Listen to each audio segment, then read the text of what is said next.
p.m. And Kirk is, or Anne-Marie, are you taking the notes tonight? Yeah, okay. Thank you. Yes, I am, Leah. All right, everyone. So the first item on our agenda is the Pledge of Allegiance. And so if you guys could all mute, stand if you choose, and recite or with me, but on mute, I will begin. I pledge allegiance to the flag of the United States of America and to the republic for which it stands, one nation, under God, indivisible, with liberty and justice for all. Everyone could be seated. So, like I said, we have one resident who would like to take advantage of our public comment this evening. Because public comment should start at 6:35, I am going to give that person the opportunity to speak if they do pop onto the Zoom. But for now, perhaps we can move to the consent agenda. And I would like to hand it over. Mr. Horesh, do you think you could create a motion? Sure, yeah. I will move to approve the consent agenda for February 15th, 2023, including the minutes of February 1st, 2023, and the warrants of February 17th, 2023. I see on the agenda February 10th. I thought it was okay. So I thought it was the past and then the next one. So February 10th, 2023 and February 17th, because that was the most recent one. Is that right? I don't think we have the warrants for February 17th to be approved in the consent agenda tonight. Oh boy. Okay. Somebody can correct me if I'm wrong. Kirk, do you have any? No, you're right. We just signed the February 17th warrants. They're just being distributed this afternoon. Yeah, so we would not need to approve them tonight. I don't think we normally do that, Mike. Okay. Well, my mistake then. Okay. So it was motion. So I'll withdraw the motion and I'll just create a new motion.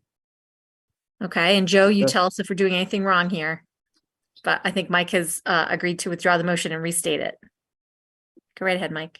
Yes. All right. I'll move to approve the consent agenda for February 15th, 2023, including the minutes of February 1st, 2023, and the warrants of February 10th, 2023. Do I have a second? Second. Thanks, Sharon. Any discussion? Seeing none, we'll take the roll call vote. I vote yes. Let's see, Shondor. Yes. Karen. Yes. Amy Cohen. Yes. Joe. Yes. Brett. Yes. Amy Vessels. Yes. Mike. Yes. Sharon. Yes. And Maureen. Yes. Great.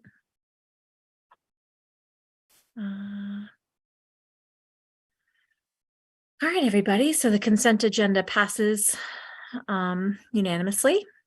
Next item on our agenda is the school committee chairperson update. And there is nothing at this time that I need to share with you beyond what's already in the agenda. So we're going to move on to our next item, and that is the superintendent's report. And I'm going to turn it over to Kirk. Thank you, Madam Chair. Appreciate that. And we'll be a little bit out of order, what you're typically accustomed to in our superintendent report, and that for announcements today, before we get into strategic work, Mr. Mulcairn is going to provide a budget update to the committee and actually has some slides to share as well. So I will turn it over to Mr. Mulcairn. Thank you. So what would be easiest for the chair if I do the slides? Okay. Yeah. Are you able to do that? Yep.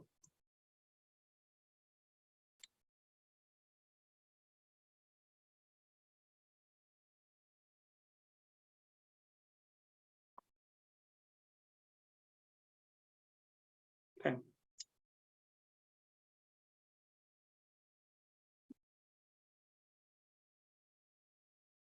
Assuming that everybody's able to see the slides in front of them right now, got the thumbs up, so that's great.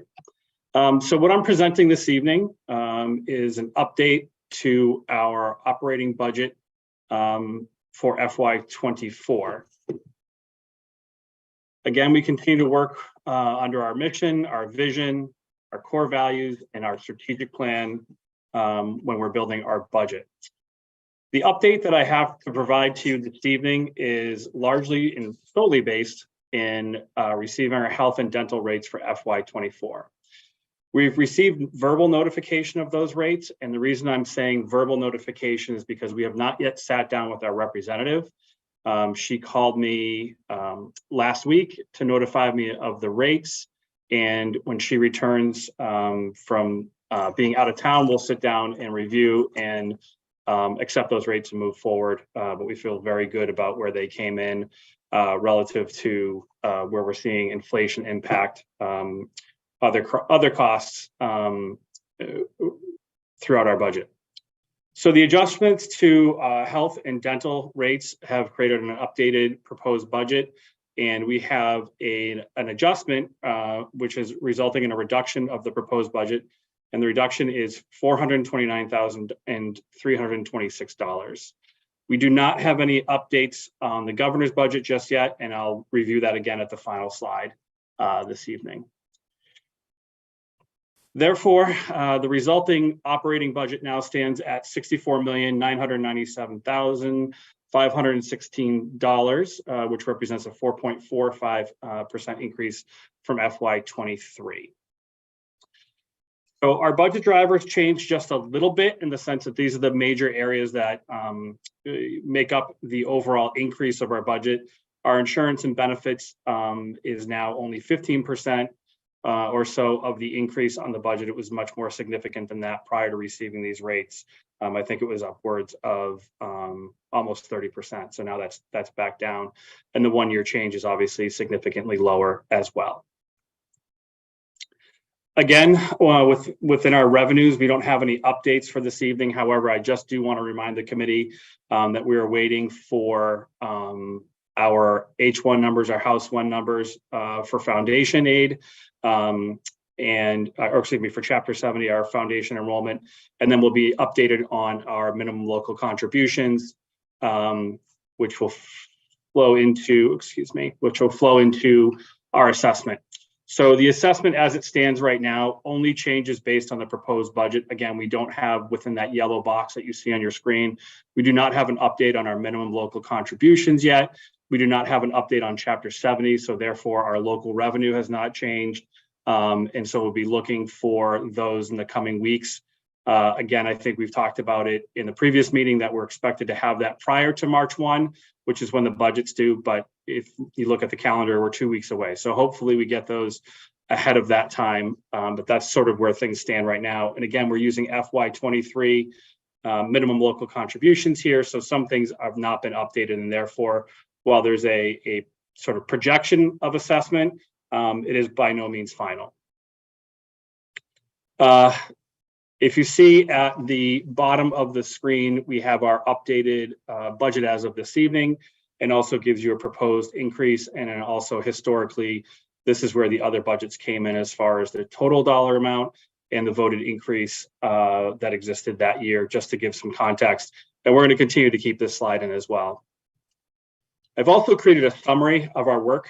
So each meeting, I'm going to be adding to this slide. So we have our initial budget workshop numbers here.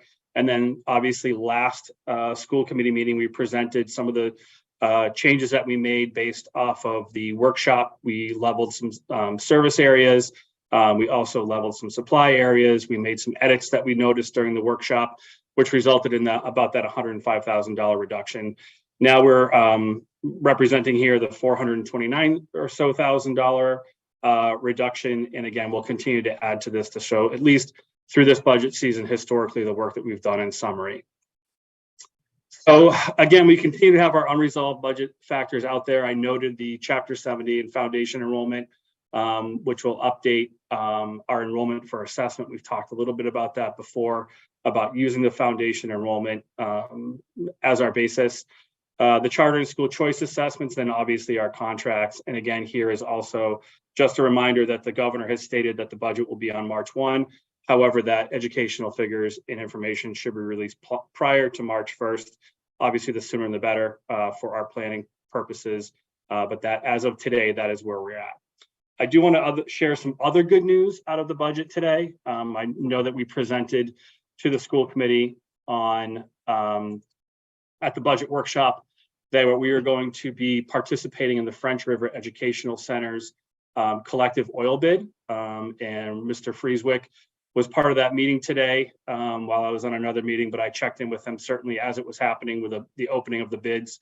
So we're going to be presenting another reduction based off of that. So our per gallon cost, again, this is quoted. We don't have the our contract signed, but obviously it's not going to change. But our per gallon cost came in lower than Mr. Frieswick and I even anticipated. So we're going to see an additional reduction because of our participation in that collective bidding process for our heating oil. So we're feeling really good about that. We're very happy and sort of satisfied with the process and obviously the result, being part of that and doing our diligence to get out and try to find other ways to reduce our utilities cost, as we all know that they're going up.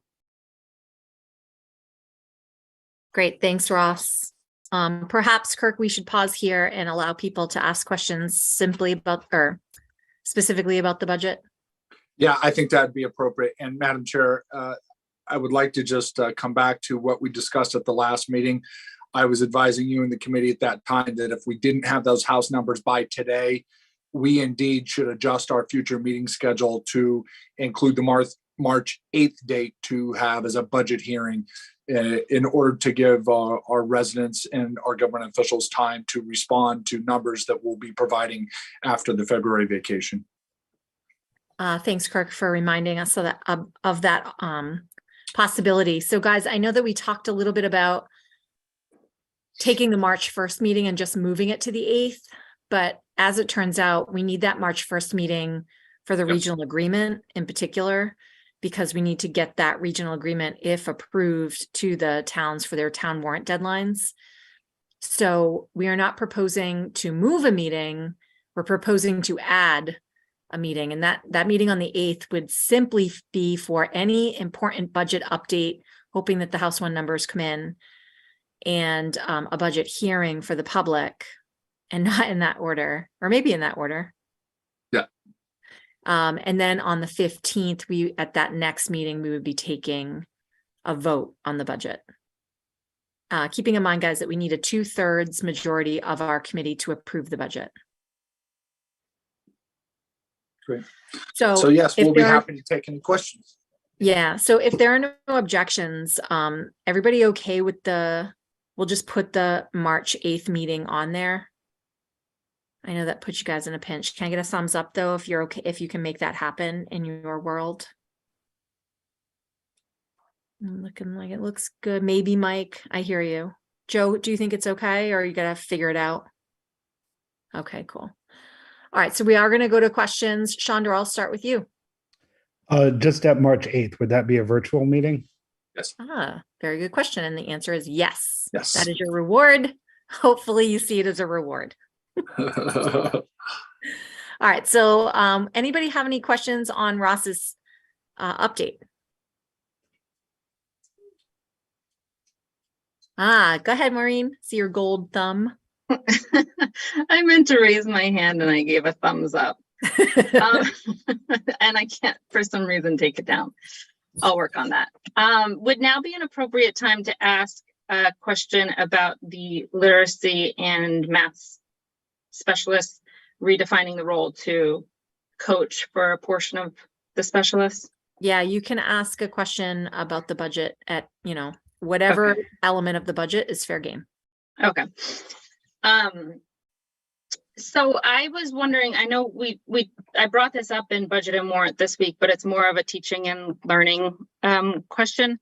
I was wondering if we could just talk about that specialist coach redefinition again, because I would just like to reassess it, or ask you guys to reassess it and see if there really is a new need for a new position rather than for just redefining the role. And I'll use center school as an example because that's what I'm most familiar with. So I totally get that the coach is going to help make things more efficient, and there's going to be better communication amongst staff and laterally. You know, up and down between the grades and through the grades, and that the coaches will still be doing the work of a specialist in some cases, and the goal is to have them be more in the classroom rather than doing pull out. So I think it's a great idea. My only fear is that there's enough specialists at center school right now to handle the caseload. So my fear is that if a specialist becomes a coach, we're going to see next year that maybe not enough children are getting the attention, or students are getting the attention that they need from the specialist outside of the classroom, because that coach will have other duties and responsibilities, not only in the elementary school, but also in the middle school. So their time will be spread from K through 8. So I'm just wondering if it's really a need for a new position rather than just a redefinition of roles. So I think I can answer that first of all by saying I would be surprised to know if you know the caseloads of those specialists, because those aren't things that we share publicly, because they are very dependent and specific to students and their needs. When it comes to certain elements in terms of, there are some students that have defined targeted instruction in an IEP. Those students are all accounted for in terms of our special education services, and with special educators that actually have the same certifications in Orton-Gillingham program in order to deliver those services. So that's not going to challenge our ability to deliver services to students that have it documented formally in their IEPs. And what this strategy is doing, frankly, we're going to have more reach. We're going to be able to intervene with more kids, because it's not just an interventionist that does intervention. The teacher also does intervention within their classroom instruction. So in a model where a teacher facilitates the learning in the classroom, they're also going to be getting in and doing spot targeted interventions within a workshop model. This is all work that we have to do. And the point of the literacy coaches and also the math coaches is to work and help and train those teachers on how to run those workshop environments, so you're able to do that live in the learning environment every day. So this is a shift in instructional practice so that we can advance our instructional practice along. By doing that, we're going to be able to better service kids. In the long run, that is the more responsible strategy that actually will get to more students. Yeah, I could see that in the long run. It's just the immediate time, because I feel like that coach is going to need a lot of time to get everyone on board. And I feel like there's going to be some pushback at first. So for the kids that really need the services right now, which we know there's a need based on the MCAS from last year, what's going to happen to them? Because the coach is then going to be focusing their efforts on coaching the teachers while being in the classroom, but that's not as good as being pulled out in some cases. And I would disagree with that statement wholeheartedly, Maureen, is in terms of this, as good or not as good if they're pulled out or included. In a multi-tiered system of support, when you're incorporating all the academic needs of the students along with the complex needs that come along with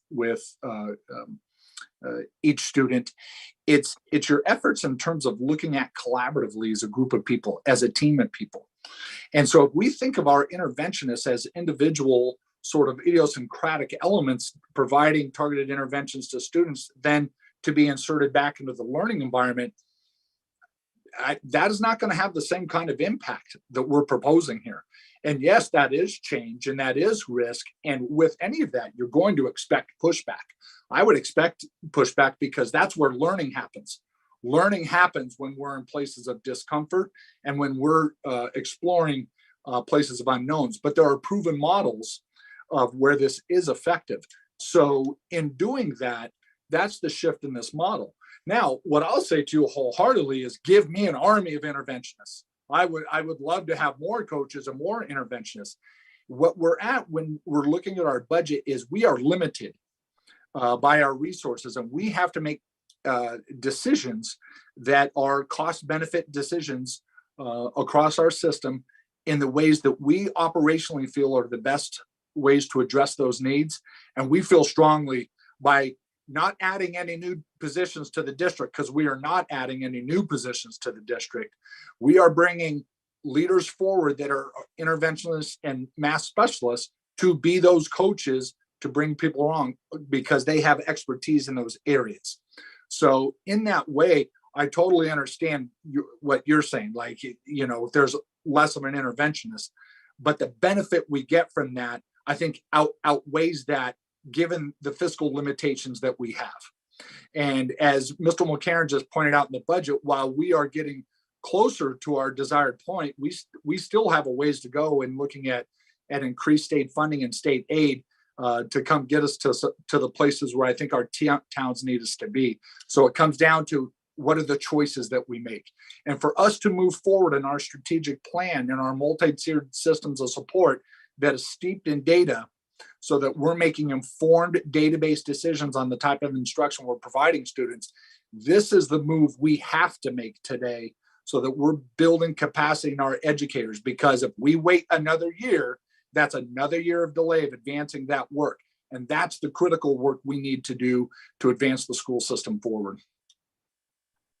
Yeah, I would just say that there is a concern with the parents in Stowe, at least a good amount. I haven't talked to everyone, obviously, that this is going to take away from time with the students, and it's going to add a bit more of an administrative burden on those teachers that take the coach role. And not only are they being spread thin because they're now handling the coach role, which is coaching teachers, and dealing with the specialized instruction for the students, but it's K through 8 now, and not just K through 5. So that's a lot of grades and classes that they're going to have to manage. Yes, and that's what coaches do. They know how to do those models. We have a district-wide coach in math right now, and has been elevating and working with teachers to advance the math program. And we've been very happy with some of the academic results we're seeing with that. As a matter of fact, we'll be doing a mid-year update on those results here in the not too distant future. So what we haven't had before that our parents and our teachers have never experienced is that benchmark arm that we've implemented this year with Renaissance Learning, and using data-based decisions to move along. Because while I hear the narrative of those concerns, we're going to back it up with the actual evidence of learning. And when you look at the evidence of learning, this is the more responsible model to be moving forward with. And I totally acknowledge that creates some questions and wonder, but we're not going to be putting in positions with presumptions of spreading people too thin. We're not going to be spreading people too thin. We're going to be defining jobs under which those people accept those roles, because that's the role of a coach, to be working with teachers in collaborative settings, in their PLC meetings, their professional learning community meetings. Think of those as when teachers get together, plan their instruction based on student evidence. This is all the work that we have to get going. If we don't have experts and leaders in that, helping our teachers move along, we will remain stagnant and be in the same place that we are today. That, to me, is far more concerning than a particular time with an interventionist. I'm just concerned for the students because there's one math specialist at Center School that's now becoming a coach across Center and Hale. The specialist is gone. And for literacy, there's 2.5 specialists right now. 0.5 is going to merge and make one new coach for Hale and Center. So then there's just 2 specialists at Center School where K through 2nd is where you're learning to read. Mhm. That's the best time for intervention. That's And right. if we don't intervene then there's going to be more students 3+ in grades 3+ needing intervention or IEPs. Yep. And that will impact the budget in the long term as well. And I get your point. And I guess I would just end with, I'm concerned for the students, and there might be a different way to go about it, maybe changing up how professional development is done.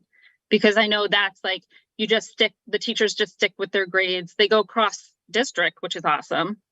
But maybe it's bringing in the literacy specialist or the math specialist for certain professional developments, and that's how they do their coaching, rather than taking away that specialist role and redefining it to a coach on a daily basis. Well, the whole reason we're bringing this move forward is because we too are concerned for the students. It is our mission. It's why we're here, and it's the work that we do. And that's what the expertise in the room provides us. It's for that reason, the concern for the students, that we're making this move. Not in spite of that. It's for that. And so as we dig down deep into that work, we'll be coming back to say, here's the impact of it, but we're going to be backing it up with the data to understand, do we need more interventionists? Do we need less? What's the impact of the structures and the moves that we make? That's what effective school systems do. Mm. Thanks, Yeah, and Kurt. to your question about how do I know the caseload? Last year, I was told that the specialists were maxed out, specifically for literacy specialists. So I'm assuming it's either the same or worse a year forward. And then I know there was a problem with special education being maxed out K through 2nd in Center School last year, which was addressed. So that's how I have my data. It is a year old, but I just want to, I'm going to step in and say that, Maureen, your concern is well noted. I think that in a perfect world, we would have money to hire 50 interventionists. That's right. And add to the budget, several people into the salary line item. It's unfortunate that we can't do that. But if this new model is to work, I think that we can hold our administrative team accountable by seeing the results come through over the next year or two, and hoping that those coaches are able to elevate practice and actually create efficiency within the teacher pool. And that's what I hope we will see.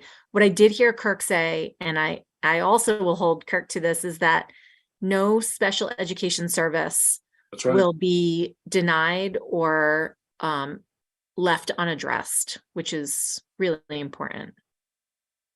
So I'm going to go over to Karen and Yes, and to that point, Leah, any staff member that is servicing students on IEPs under their special education license are included in the special education budget, not the general budget where literacy specialists are located. Okay. But concern well noted, Maureen. Thanks for bringing it to the forefront. And, we'll see how this new model moves forward. Karen. Just along the same line. So I guess, obviously the hope is that if we have a coaching model, those classroom teachers, especially K-2, will be able to provide intervention to some of those early readers that maybe need, specific things, but could be very well delivered in class, and therefore they're not getting to the level where they need to be pulled out. So that's the hope, right? That's how we want it to go. I guess my question is, and I know there's going to be a lot of data, are there some specific data points that you will be using what specific data points will be used to kind of measure the efficacy of this shift? So is it the size of the groups that for students, that are receiving services? Is it number of referrals to special ed? Is it number of referrals to literacy, to kind of see where those trends are going and see if it actually is being effective or if we need to shift things in a different way? So, Ms. Devine, yes, yes, and yes. Those are all good data points that we'd be using, along with the data sets that we have and the progress monitoring tools that are embedded in those data sets. If we remember back to our launch of Renaissance Learning this year in our first year, we're using the benchmark assessments. As we bring in our coaches, we're going to be putting the emphasis on regular progress monitoring, which is weekly or bi-weekly progress monitoring in very discrete areas for students in their reading and mathematical skills. That's something that is going to help us be better in measuring effectiveness and responding in those 6 to 8 week window increments as we have groups that are that are fluid, where students can be able to work in and out of those groups in conjunction with the support staff. So, and when we talk about interventions can vary all the way from the 5-minute rehearsal on some early phonetic skills to complement the foundations curriculum to a pull-out scenario where you're working on very discrete skills with reading and the bandwidth in between. And we'll be growing and developing that with our faculty, through our coaches. Okay, thank you. Go ahead, Amy Cohen. Thank you. I do have a question, but first I just wanted to thank Ross for providing that kind of summary of the changes to the budget that have been done and presenting it so that so our community has a chance to see the development through time and the changes and the reductions. I think that'll be really useful, and I hope that we continue to do that going forward. My question, since I was not able to attend the budget workshop because I was sick that night, a concern that I have not had an opportunity to bring up that I want to express since we're on this topic is related to the high school and guidance counselors. Because I believe I heard as part of the proposed budget that in an effort to provide equity across the district, you were looking at I don't know if caseload is the right word, but how many students each guidance counselor is responsible per town, per school. And as a result, one of the guidance counselors at the high school is going to be shifting to Florence Sawyer. So I have to admit that I'm conflicted because I'm very happy that Florence Sawyer is getting another guidance counselor. But as a high school parent, I also have concerns about losing a guidance counselor, especially being a parent of a senior and knowing how much seniors rely on guidance counselors to help them through the college application process, and parents also rely on the guidance counselors too. So I guess my question really is that guidance counselor being replaced? And if not, how are you ensuring that the workload that I already feel like I personally feel like the high school could use another guidance counselor just to deal with all the college application work. So how is that work going to, how are we going to ensure that work is getting covered if the high school is losing a guidance counselor? Yeah, our ratios, our student ratios to guidance counselors right now is dramatically low. And that is part of the work that the guidance counselors do, is the college application process for sure. So we're not, that position isn't being reduced, it's being moved. And we're not adding another position there, because when we look at our ratios, the demand that we have and where we need to place that is what's telling us. So we're matching our FTE to where the demand is showing that. The school grew to have that many counselors when it was pushing up near 1,000 students, and hasn't been reduced since then. So this falls within a reasonable workload, which is why that ratio of 250 to 1 is a very standard and applied ratio across high schools in the Commonwealth. It's a very standard practice. But it will result in more of the existing workload being redistributed among the existing guidance counselors. Than today, that's correct. Yeah. Okay. I just want my concern to be noted that I have reservations about that. And I'm not really sure what the remedy is, but I'm just putting it out there. I know what the remedy is. I'm going to Yes. jump in, Amy. I think the remedy is more money, which none of us or all of us know that we don't have. I think this is actually a very similar concern to what Maureen was just talking about. And it's, I think, going to be a trend line that we need more resources. We do not have as much as we would love to have. We're trying to use what we think is a good amount of money from our towns to spread it across. What I find interesting is really quickly, Kirk, and maybe you can speak to this. Sure. I think of the high school as having significant need, especially because of the college application process. But perhaps, are you seeing that our middle schools actually need the counselors more? That the need, like, why, not only caseload, but do you find that the demands on our counselors right now is highest at the middle grades? Absolutely. And that was noted in the targeted review report, that those comments were specific to the middle school. That's exactly it. And so when we look at where that greatest need is and the ability to support students, Florence Sawyer was the environment that presented itself as the environment in most need for that. So what we're doing is redeploying where we have staff to the place where that need presents itself. And I think that's responsible human resource management in the school system. You redeploy people based upon the demands. And yes, there is impact in terms of what people are accustomed to having in a location. But the worst problem is not doing that, because then it perpetuates issues that might be of a grander scale or a greater issue. So yes, it is a prioritization decision. And I agree with you wholeheartedly. Love to be in a position where we could just add those supports. But frankly, what we're in is in a cost benefit position where we have to make priority decisions.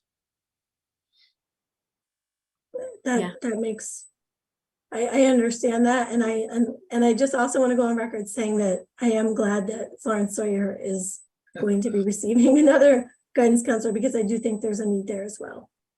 Well, Ms. Cohen and Ms. Marzone, I want to express to you both, because you have such good questions about that, is our whole team has been hand-wringing over how we're going to be able to move forward with these elements of our plan. And so that's why we're working together. We're working with our educators, and we're going to put the proper supports in place to help with those transitions. Because the simplest path would be able to just add more. We know we can't do that. I do want to put on the record that I believe it was 3 budgets ago, or maybe 2 budgets ago, we made a request at the budget workshop for more counselors at the middle school level. And that is one of the first things that was cut when the towns explained to us that there were limitations on the increases. That was the very first thing we cut. And then we started talking about cutting foreign language programs and things of that sort. So I'm really grateful that we are not talking about any program cuts right now. And I appreciate the use of the resources that you have, Kirk. Thank you, Madam Chair. And I would also like to say, what we're doing this right now in the budget, by setting these standards and building these staffing equity across our buildings that match the work of the strategic plan, it gives us a much stronger foundation in the future for asking for those additional positions in our school district, because it's the decisions then are based on a thoughtful strategy that's based in good pedagogy in order to achieve the goals that we've outlined in our plan. So this is a year where we're able to do that calibration so that we will be stronger moving forward. And essentially we're fortifying our resources around the district and putting purpose and balance to them in each of our environments to help us for the future. Okay, are there any other comments or questions about the budget as is? It's still a very much a moving target without the revenue streams plugged in for the Chapter 70 aid. But it's good information for now. We look forward to hearing the next update. So thanks for that. Everyone, if there is no objection, I would like to revert back to public comment before the next part of the superintendent's report. Kirk, I hope that's okay. Yeah. Okay. So we have a resident named Anthony Romano. I hope I said that correctly. Anthony, can you hear me?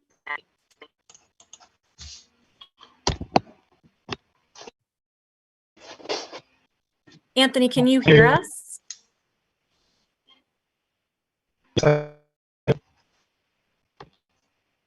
Is it choppy for you? Is it just me, guys? Can you hear me? That's better. I'm here. There you are. Okay. Hi there, welcome. And I'm sorry that we had some trouble with the link at the get-go. So we're going to revert back to public comment on our agenda to give you the opportunity to weigh in on whatever you'd like to weigh in on. So take the mic, it's all yours.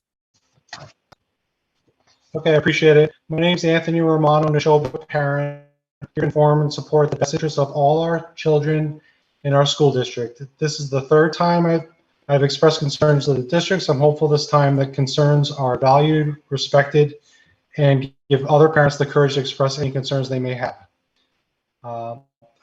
It was let go when the human growth and development at Hale Middle School had been provided directly by Advocates for Youth, an agenda-driven Washington, D.C. activist nonprofit. I moved on when the first email from Nashoba Regional High School was an introduction assignment requiring students' pronouns. Respect was not given to this concern, and a subsequent email was completely ignored. This time, I will use a divisiveness, equality, and introductory lens with respect to implicit, unconscious hope, position of perceived privilege, and selfish anti-radical agenda. From this lens, I would like to take this opportunity to dispel the myth that surveys and equity audits are being used at our school district and are fully impartial and innocuous. We are allowing self-serving stakeholder administrators, committees, and outside consultants to justify a predetermined outcome. Anonymous surveys, audits, and anecdotal unsubstantiated comments will be used to justify these changes. The ultimate goal is to build a framework, structure, and system that entrenches, institutionalizes, furthers, and protects reductive language, ideology, and agenda. Surveys and audits collect data, which is interpreted through an equity lens. These results require changes. Students are radicalized by the new culture, and then the survey cycle begins again. The surveys ask leading and biased questions, and biased results are used to indoctrinate students. This is the same step-by-step process that's being used in surrounding local towns and across the country, and the solution is always the same: DEI in every and all aspects of the school district. Anyone interested should fully explore the visioning resources put forth by the subcommittee, which specifically mentions Framingham, Concord, and Carlisle, Dedham, and Newton public schools. We're in a good position to reject the administration's DEI hiring process requirements and strategy goals that were put in place beforehand to make this possible. Therefore, I strongly request that the school committee does not support the upcoming equity audit and implore parents and students to opt out and not participate in any surveys or audits. I'm appealing to the school committee on the basis that once you approve this equity audit, you will be put in a place where you cannot disagree with the findings. It will be extremely difficult to navigate when it's insisted that you need to be for or against everything being recommended. Lastly, we strongly oppose the casual implementation of DEI lens in this school committee and our school handbooks, and which will impose a rigid framework, structure, and system that will dispel any diversity of opinion before all matters within. I invite concerned parents, school committee members, administrators, teachers, and students to contact me at empower_nashobaparents@protonmail.com in the spirit of harmony, unity, cooperative belief that we know what is best for our kids. There's definitely more for us to discuss. That's EMPOWER nashobaparents@protonmail.com. Thank you. Okay, we appreciate your public comment. Thanks so much for joining us. Thank you. So we're going to head back to the agenda as regularly scheduled, because that was the only public comment this evening, and pick back up, ironically, with the equity audit. presentation from Superintendent Downing. So Kirk, will pass it back to you where you can pick back up with this updates on strategic work. Yes, thank you for that clarification. I don't have a presentation for the committee tonight. It definitely is an update on strategic work. And the topic, I think I could have reframed that better as equity and belonging, because it's not solely about an equity audit. What I provided to the committee in the report tonight, it was to put into the school committee report, the letter that I sent to the community on February 3rd, outlining the activities that we're talking about as we're moving forward, because I do believe we have a lot of work to do to build a sense of equity, inclusion, and belonging in our school system. Our goal, as we've outlined in our strategic plan, is for all kids to feel safe, to feel welcome, to belong. Because when you belong in an environment, that opens up opportunities for you to learn, and that's critically important. And so we know from the youth data that we have that when students are marginalized, those risk factors, behaviors increase dramatically. And so in that way, we've worked together as an administrative team. All of the principals have also sent out communications to their communities, inviting families to come in and join, have conversations about their experiences. And it's not just around race equity. It can be gender identity, intellectual disability. I had a conversation with a family today in my office, with a parent today in my office, that sought out an opportunity to share some concerns and experiences, and I welcome that. So the equity audit is the audit that we have mentioned and was approved by this committee via the strategic plan. And while it's a focus on a racial equity audit, there's disaggregation elements within that to look at various marginalized groups within that to understand what's the experience. So for instance, even just doing some research on my own in terms of placement of courses, that our students of courses are students of color are placed at the high school level in academic courses at the college prep level at a far greater rate than students, than white students. So it's that surface level type of examination that we need to go deeper with to understand the why behind that, so that we can understand and know, is there something that we need to think about, A, in terms of instruction, B, in terms of our methodologies for placements in our courses, so that we can best serve our students. Coupled with that, let me come back to my notes. We have a district-wide committee that is gathered. It's a volunteer committee of educators that comes together to focus on elements of identity across the variety of their lives.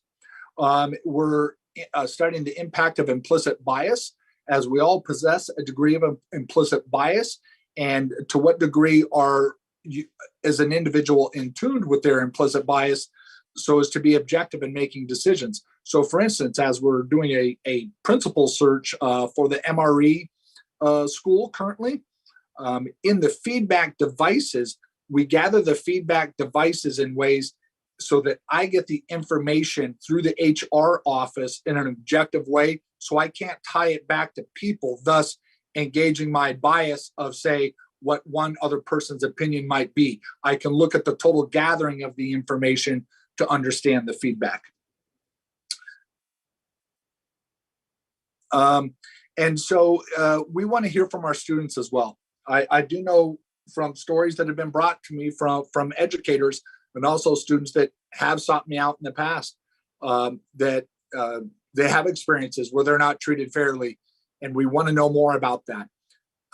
When we have incidents of racist graffiti, anti-Semitic notes and notebooks, students with intellectual disabilities being referred to by names that are insulting, we know that there are things within the culture of the community that is not unique to Nashoba, but they exist within our community too. We have a moral and social responsibility to learn about that so that we can ask, now what?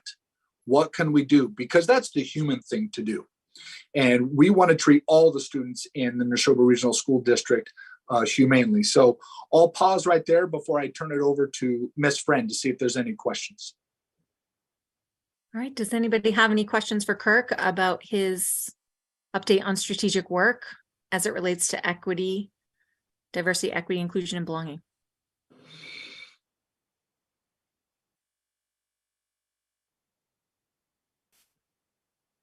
Yes, Sharon. It's not a question per se, but it's just a comment. It breaks my heart to hear stories of kids that are marginalized, kids that are talked down to, talked about poorly, kids that are bullied, all of these things. It breaks my heart to hear that this is happening. And I am so thankful that we are in this place where we are really looking at these things, and we are working towards steps that will change that for all of our students. Thanks, Sharon. I'll go on the record as saying, I think information is power, and I'm not afraid of information. So I welcome this opportunity to gather information, and we will use a critical lens to look at the data that is collected to best understand what is happening with our kids and in our communities. So with that, if there is nothing else, Kirk, I think you have one more element here. Yes, at this point, I would like to introduce our Assistant Superintendent of Teaching and Learning, Ms. Laura Friend, and she will educate the committee on the Genocide and Education Grant. So the floor is yours, Ms. Friend. Thank you so much, Superintendent Downing. I'm having trouble with my audio. Can everyone hear me? Okay, thank you. So news from Teaching and Learning. Good news, that is, in terms of receiving a competitive grant in the amount of $19,000, $500, to support genocide in education, to support professional development and curriculum and instruction. I'd like to take a proper moment to thank one of our curriculum directors, and that's Laura Padgington, for really doing the lion's share of the work in terms of writing the grant, exploring the grant, and speaking with our teachers in support of the grant. So yes, the Nashoba Regional School District has been awarded grant funding in the amount of $19,000, $500 through the Department of Elementary and Secondary Education's Competitive Genocide Education Grant funding. This will be a 2-year grant. The Genocide Education Grant supports learning related to the history of genocide and really a recent Mass General Law, Chapter 98 of the Acts of 2021, which really requires every school district to provide intentional instruction to our middle schoolers and our high schoolers in alignment with the curriculum standards on genocide education. So the grant will support professional development and curriculum writing, which really aligns very well with our curriculum work that we're engaged in with right now, consistent with the history and social science framework, to help build our students' understanding and strengthen their understanding of the history and patterns of prejudice, which can ultimately lead to genocide and violence. As a first step, we have partnered with Primary Source, which is an incredibly well-vetted professional development resource here in Massachusetts that pairs university-based scholars and expert teachers with high-quality PD, and uses Primary Sources as an agent for that professional development. We've partnered with Primary Source to provide PD and training for 10 of our English language arts and social studies teachers in grades 7 through 12 at the end of April. So we're excited about embarking upon this journey and helping lift and elevate our curriculum as it relates to this deepened understanding. Our teachers are excited too.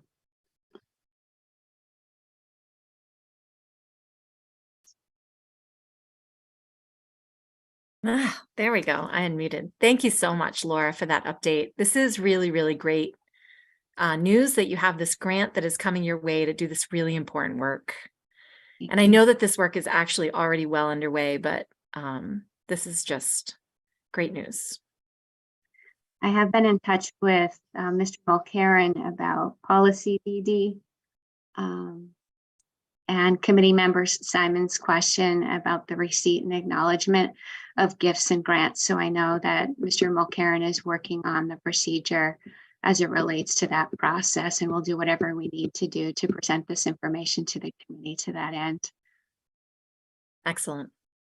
Any questions for Laura on this? Thanks again, Laura. We appreciate it. All right, everybody. So we're moving beyond the superintendent's report. We are scheduled to have our student representative report now, but I don't see our student representative unless I'm just missing them. Yes, Laura. I received a message from Dr. Boynton, and she has said that she believes that Dan emailed and that he was unable to attend. And he thought that Hansi also had a prior commitment, so they extend their deepest regrets. And I do as well on behalf of Dr. Boynton. They're busy. Yeah, I know there's a big DECA. They're doing a dry run or some work at the high school right now, so perhaps they're embroiled in either that or one of the many things those guys do. Very, very busy. Yeah, so we look forward to seeing them next time. Thanks, Laura. All right, guys, we're going to move on to new business. And the first item here is our school safety presentation, which is why Lisa has been hanging out with us. Thank you, Lisa, for all of your time there. But perhaps, Kirk, you want to tee it up? Is that right? Yes, thank you, Madam Chair. I would like to introduce Ms. Lika Briel-Gobecki, who is our nurse leader. And as we update our positions, will in the future be known as our Director of Health, Wellness, and Safety in the Nashoba Regional School District. And she would like to update the committee on efforts we make in our schools regarding school safety. So take it away, Ms. Gobecki.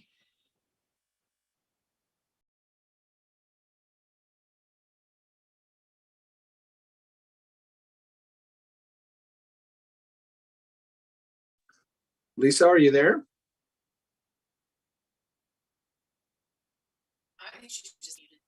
You'd think this is my first time doing this. Thank you. Can everybody see the screen then, I hope? Apologize for that. So I want to say thank you for having me again this evening. This will be a very quick update, leaving some areas for questions if people have them. So during the pandemic, the school safety committees did not meet as regularly as we expected because the safety committees were working more on the health safety initiatives that happened during the pandemic. With us being at the endemic stage, in this time we switched gears this year, starting in September with revamping and reassessing our safety protocols, safety in our buildings, reassessing rally and reunification sites, and simply getting this valuable committee back together to meet monthly again to make sure that we're addressing the safety and health and issues within our schools and across the district. We realized that when we came back together in September that we had a lot of work to do to get back into shape. And I want to thank all the safety committee members for their dedication and support to the safety of their students and staff within each of their buildings and across the district. Some of our quick updates, as you can see, is I'm going to talk briefly about safety meetings, crisis teams, drills, evacuations, and reunification, to just name a few. There are many other safety initiatives that happen throughout the district. I could speak for probably 2 hours on this. So in essence of time, I will stick with the major ones. Safety committees members consist of our local police and fire. We really have a collaboration within our districts and our communities, which is really supportive. Does not happen in all other school districts. So we're really supportive of that with our local police and fire that attend our safety meetings as well as give us feedback. Also, it includes administrators, teachers, admin assistants, counselors, social workers, custodian personnel, and nursing, and many others, whoever wants to join the meeting. We meet monthly, starting early in September, to plan the calendar for the year. That year planning consists of drills, reunification sites, and other safety initiatives that have to happen within each school building. For example, September is training for all staff and students on ALICE protocols, as well as fire drills and other safety initiatives that may happen. We discuss our handbook of emergency procedures. And this year we aligned across the district using the same agenda, which is the first time we've done this, that each safety committee across the districts of all 3 towns are using the same agenda each month as it sees fit within their school community to make sure that we're all back in alignment where we need to be.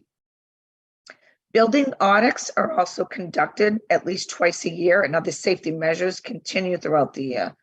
The district, however, is not always able to share many of our safety features, so it will be more of a broad overview tonight. However, the district has many plans in place, such as emergency operation plans, pandemic plans, and medical emergency plans, just to name a few. We reinstated and continued our work with the district-wide crisis teams. As you can imagine, the members consist of a mental health team. This is really a big undertaking. We have counselors, social workers, administrators, nursing, and those on the school crisis teams, which are, again, our principals as well on that, and extended learning as well. One of our expectations for the team this year is to work on creating and building a crisis plan for the district that addresses physical and emotional safety and training for team members as well, not just within our communities. Every year, all Nashoba Regional School District schools develop a comprehensive safety plan that focuses on mitigating crisis events, communicating expectations, outlining response procedures, and allocating district staff resources. We have a crisis team locally in each school and a district-wide for higher skills school events. School-level crisis response teams respond to an incident impacting the school and works with first responders to increase the effectiveness of the response and to enhance communications. Again, members include the school principal, assistant principal, administrative assistants, teachers, paraprofessionals, school resource officers, nurse, school behavioral health professionals, and our custodial staff. The school district-based team consists of the school superintendent. When we talk about district-wide, that would be involved, school principals, police and fire representatives, facility management, business managers, mental health, and a special education coordinators, and many more that we've discussed already. The team oversees all aspects of a school district's emergency management process. Drills, our goals this year to have at least 3 drills in the schools. And when we say 3 drills, we're talking more of the emergency response drills. That does not include our fire drills as well. So when we talk about drills, we're talking more than like 6 for the year. But for this, again, all age levels across school district would drill similarly, with the exception of Florence Sawyer. Florence Sawyer, because they're a K-8 school, will look a little bit differently than some of our elementary and middle schools. Given the nature of all students being in the same building at the same time. So our middle schools all drill the same way when we talk about ALICE procedures, which is our alert, lockdown, inform, counter, and evacuate. High school is the same, very similar to middle, and then elementary is much different. Again, why K-8 and Florence Sawyer is a little bit altered for that reason. All of our drills are always in collaboration with our local fire and police departments, and they are always on site during these drills. Evacuations, again, are in collaboration with local fire and police departments. Students and staff have practiced evacuation to our rally sites, which is done annually. A rally point is a safe place that students and staff would mobilize if there needed to be a temporary displacement of their school. A lot of moving parts take place with evacuations, and our priority is student safety and accountability. Sorry. Reunification circumstances may occur at a school that require parents to pick up their students in a formalized controlled release. The process of controlled release is called a reunification. It may be necessary due to a weather, power outage, hazmat, or if a crisis occurs within a school. The reunification is a protocol that makes this process more predictable and less chaotic for all involved. Because a control release is not a typical end of school day event, a reunification may occur at a different location than a school that the student attends. If the location is another school, then those students may be subject to a control release as well at the school that we attend. Safety Committee has been working on the mapping of each school. And what we mean by mapping is where we would be located if we needed to relocate and where students would assemble. Location of student assembly and flow of parent pickup is also discussed as well. Moving forward with some of our safety initiatives throughout the year is looking forward for next year for reinstating our Alice e-learning, which Alice e-learning is a blended learning model where we would do online learning of Alice and then also our drills. Currently, we're just doing our drills in PowerPoints. A Raptor visitor management system, which has been discussed at a previous school committee or budget meeting, discussing visitor management systems when people come visit the school rather than just a sign in. It would be more of a managed approach with ID notification along with that. And then also looking at Raptor alerts and how we communicate across the district to each other when there's a major event that happens with safety and security within our buildings. Like I said, it was a quick one. If there's any questions, I would be happy to take them at this point. Thanks so much, Lisa. I wonder if anybody would like to start. If anybody has any questions, that was very informative. Kirk. Madam Chair, if I can just add one point. I did have a conversation with a parent yesterday, and the question was around, as you heard this week, about these swatting incidents that have been happening in school systems across the Commonwealth. And I sent a notice out to our community that we're ready in the event that this were to happen to us. And we would treat it very seriously, as if it's an actual event, because we're not going to leave interpretation to be had. But this person asked about communication strategies. We intentionally do not publish our strategies with the community or this committee for the very reason of you don't make your systems for school safety public because you don't want to reveal them to somebody that may potentially want to do harm. So I just wanted to say that publicly to any of the community out there that's watching tonight and to the committee as well. Thanks, Kirk. Any other questions or comments? All right. Seeing none. Thanks, Lisa. Appreciate you being here again as always. Thank you, Lisa. All right, everybody. So we're going to move on to our next new business topic, and that is the district calendar, the proposed district calendar. Yeah, at this point, I would like to introduce our Human Resources Director, Ms. Anne Marie Stoico, who will present the proposed calendar for the 23-24 school year. Ms. Stoico, take it away. Thank you. Thank you, Superintendent Downing. Thank you for the opportunity to present our first look at the 23-24 school calendar, which is in your materials. I want to thank, as always, the school calendar committee for their hard work. And this year, we'd like to offer extreme gratitude to the Dear Jay subcommittee of the school committee, because they were very generous in helping us with some suggestions on how to make our calendar, some changes to the format of our calendar to better reflect the rich cultural and religious diversity within our district. Does someone have that calendar that they can put up, I wonder? Thank you.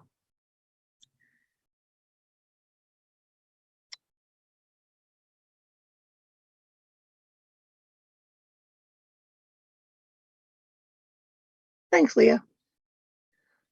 School is going to start, as is our custom, on the Monday before Labor Day, August 28th, with 2 full-time professional development days. The first day for the students will be the next day, the 30th. We're going to depend on Alita to, remember last year, she put that wonderful red circle around the first day for the students and then a text block that said first day for students. I'm going to have to leave it to my more knowing other to make that change to the format of this calendar, because it was just beyond my capabilities. But the kids will come back on Wednesday, the 30th. The early release professional development days will track the same relative position to the ones that were in this year's calendar. And the winter, February and April vacations, as always, will be attached to the holidays surrounding those breaks. This is where DRJ came up with their great suggestion to rename the break in November as the November break. We have always called it the Thanksgiving break, but they made that suggestion recognizing that not all of our students celebrate Thanksgiving, and also it makes the naming consistent, because we call the winter break winter, we call February, we call the April vacation April. So this will be known heretofore as the November break. We also renamed, while we're on the renaming topic, we renamed the parent-teacher conferences, and there's a little note over on the right. We renamed the parent-teacher conferences as student conferences to put the focus on the conferences where it belongs, which is on our students.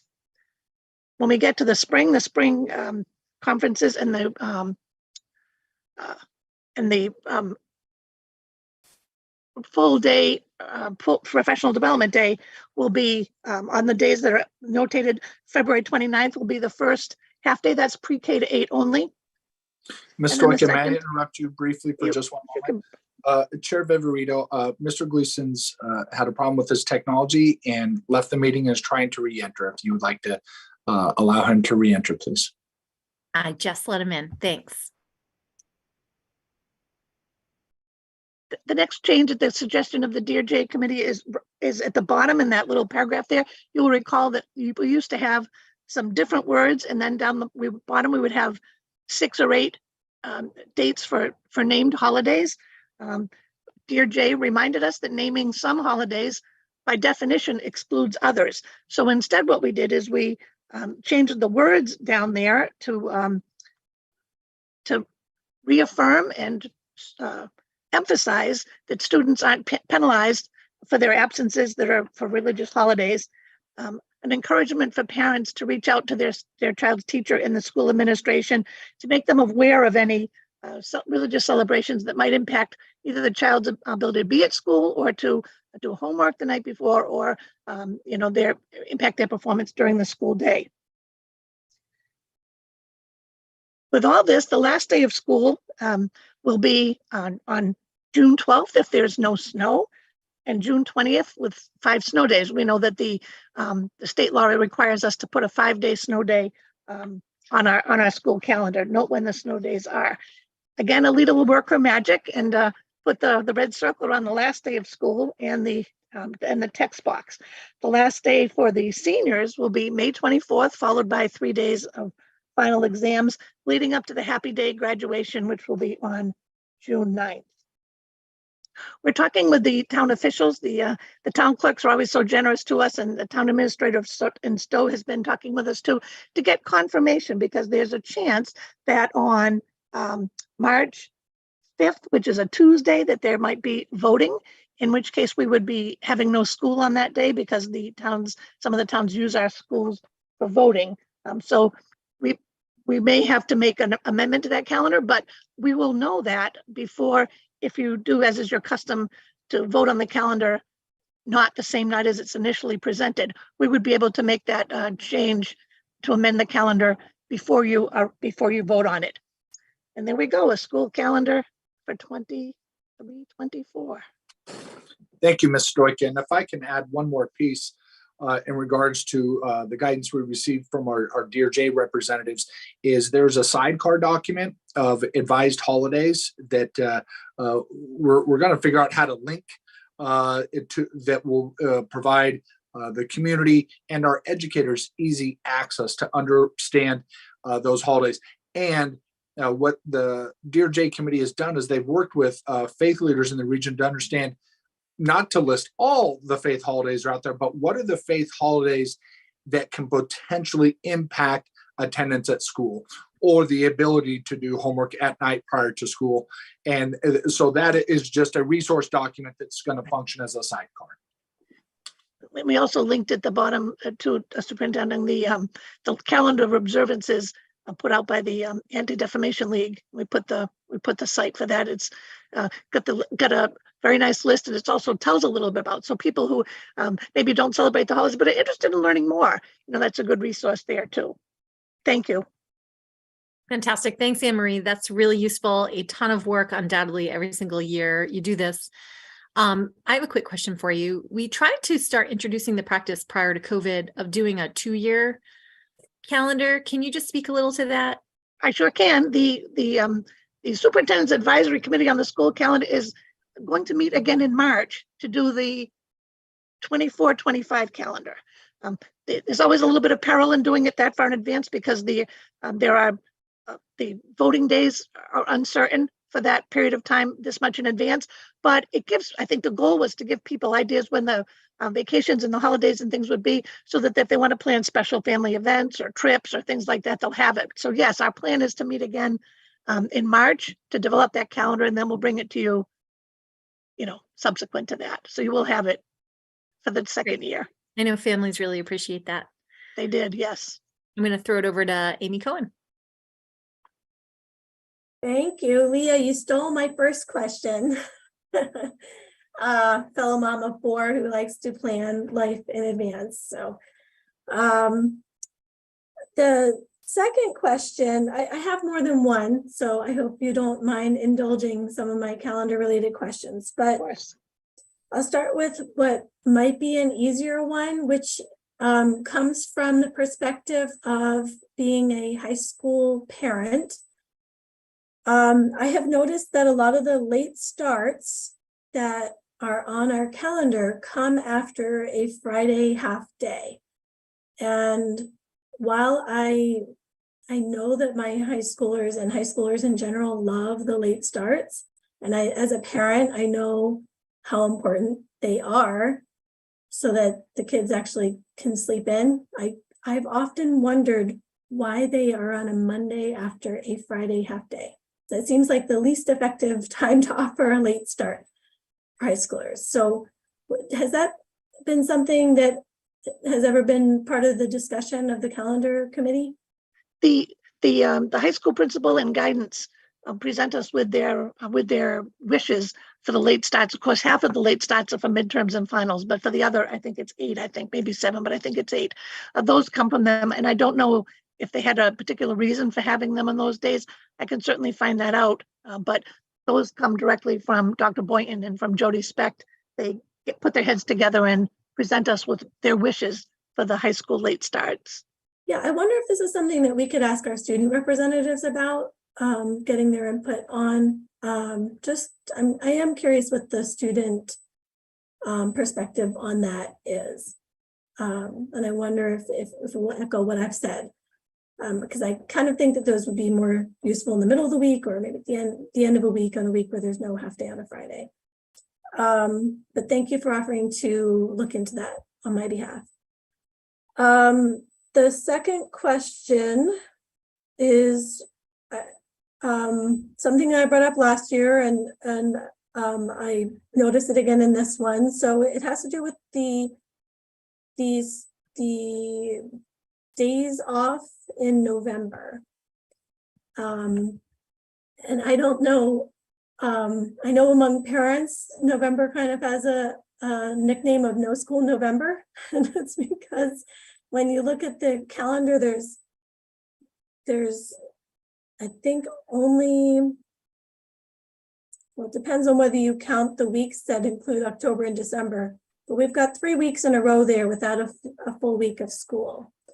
So I would ask the calendar committee to consider one of the following options.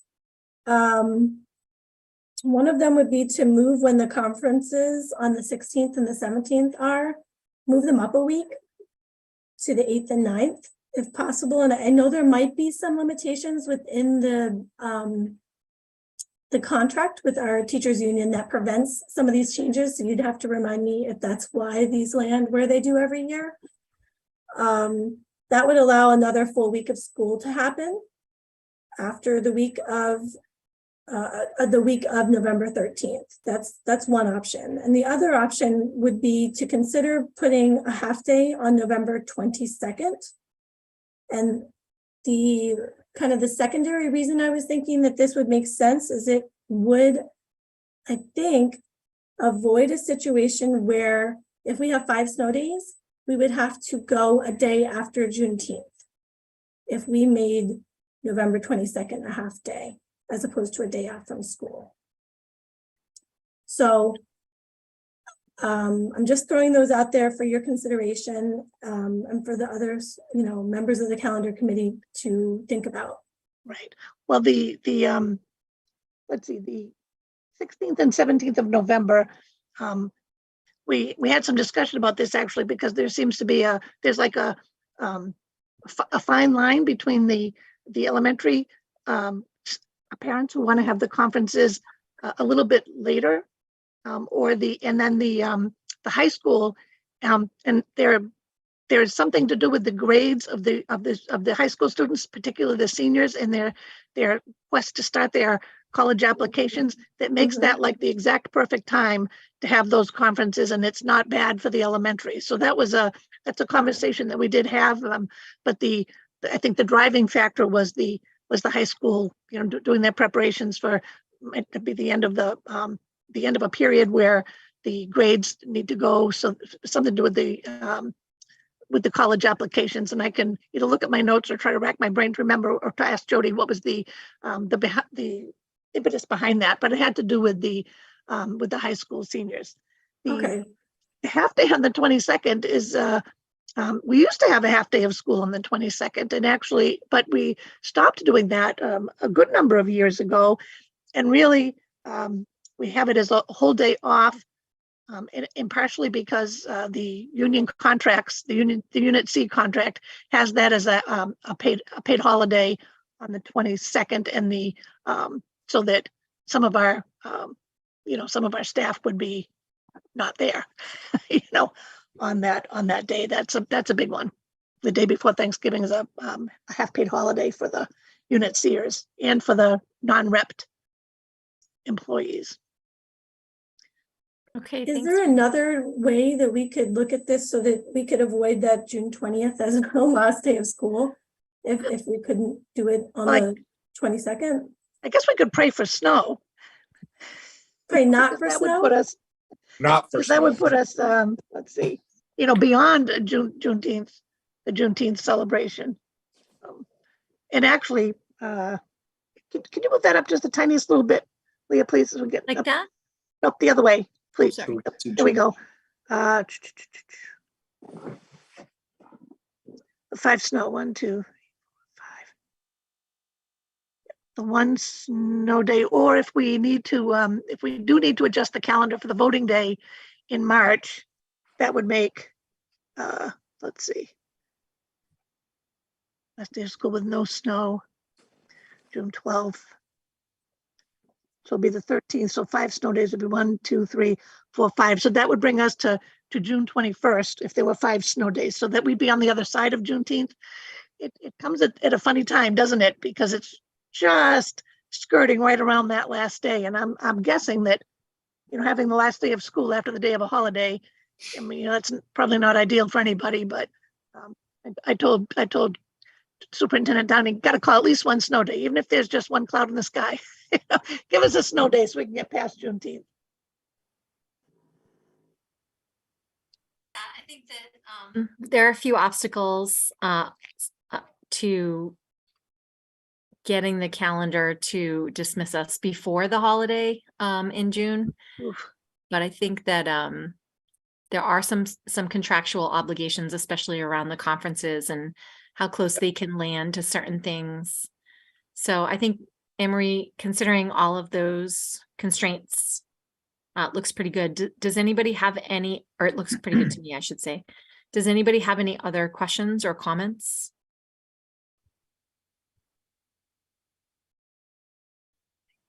Oh, I see Maureen's hand. Go ahead, Maureen.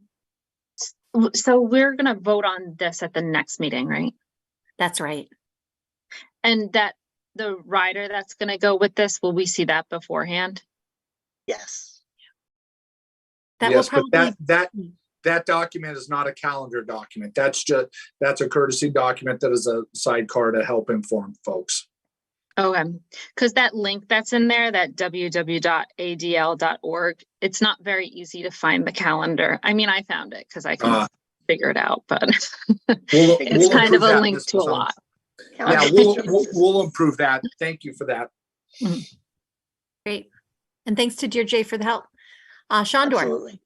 Just a minor thing. The text on the top right doesn't mention Juneteenth. It's colored green in the calendar, but it's not called out there. Oh, at the top, it's down below. You're not gonna, oh, you can't see where I'm pointing. Up where it says June 20th, last day of school, above that, is that what you mean? Yes, thank you.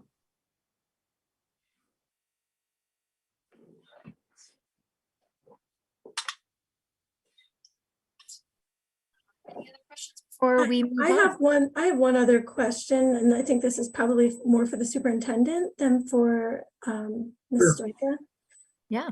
Kirk, how do you, with the wording as proposed on the calendar, the changes in the wording regarding, referring folks to the ADL for the list of calendar observances, how do you foresee letting staff know about holidays that folks might be observing that fall on school days so that they can avoid planning field trips and events and elections and other Yes. things on those days? That is the sidecar advisement document that Dear Jay has produced that we will be providing as a resource.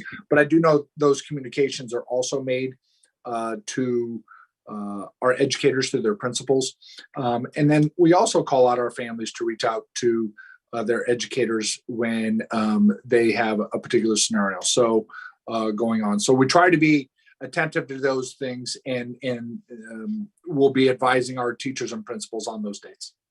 Okay, I just as a parent who has children who miss school for a holiday that falls, for a religious holiday that falls on a school day. Yeah. I can tell you that I have had experiences where even if I were to reach out to a teacher in advance or a principal in advance and let them know, it wouldn't preclude events from being scheduled on those dates. Like, for example, Nature's Classroom. There was one year where Nature's Classroom was scheduled very many months in advance on Yom Kippur. And that's like, even if I had reached out at the beginning of the academic year, that decision had been made, Ms. Cohen, I'm telling you, months we're not gonna let that happen.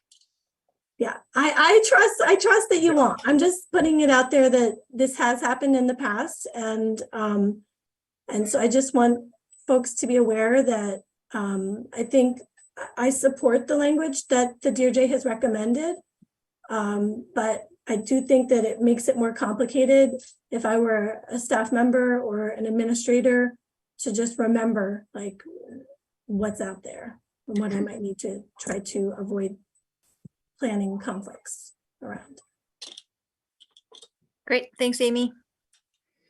All right, I think that is the extent of conversation on the calendar at this point. We will vote at the next meeting. I'm just asking you guys, when we get to the planning calendar at the end of the meeting, can you just make sure that it's on there to be voted? Or maybe Kirk, you can make sure that it's on there to be voted at the March 1st meeting. We will. Yes, we'll make sure it's there. Okay, great. All right, guys. So on our agenda, we are moving on next to the regional agreement presentation, which is not so much a presentation as it is in your meeting materials. I have a cover letter for you to review, and I have the most recent draft there for you. So I feel like I should call for a drum roll or something. This has been a long haul. Just a little bit of background for new members and maybe even any community members who are watching. The regional agreement has not been updated in a very, very long time. I think it goes back to the 90s, maybe 2002 was the most recent revision, but that revision was not comprehensive. And so I guess it's 3 years ago now, it was discovered that we were out of compliance with one person, one vote. a former Bolton representative, Mary McCarthy, brought this concern to the floor, and she began to research it. And speaking with the Department of Elementary and Secondary Education, we indeed found out that we were not in compliance and that the membership of our committee was actually too small. What we thought or predicted would happen was that Bolton would actually just gain a 4th rep. But the result in that analysis, that very complicated formulaic analysis, was that each town should gain a vote. And that is how we came to the current composition of 11 members. Well, we increased the number at the next election without amending the regional agreement, because we need to be in compliance with law. And then we need to bring the regional agreement into compliance. And the Department of Ed told us that we could take our time to do that, that we were not in any kind of jeopardy. And so Mary McCarthy began the process of amending or creating an amendment to the regional agreement. In her in the beginning of the analysis, she realized that the composition of the committee is not the only thing that was out of compliance, or I mean, we were in compliance largely, but there were just some laws that had been passed that had changed a few dynamics. And so what she ended up doing was ultimately embarking on an overhaul of the regional agreement. And so the one that exists right now, it is on the main page of the school committee webpage of the district website.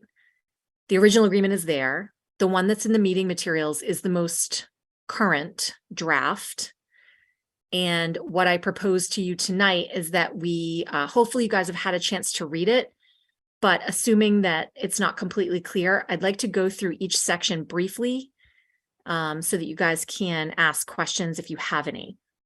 Before I begin, I'd like to thank the Regional Agreement Amendment Advisory Committee, on which Sharon Poch also sat, and our fellow members from across the 3 towns and from all of our town governing boards who helped us get the draft to this point.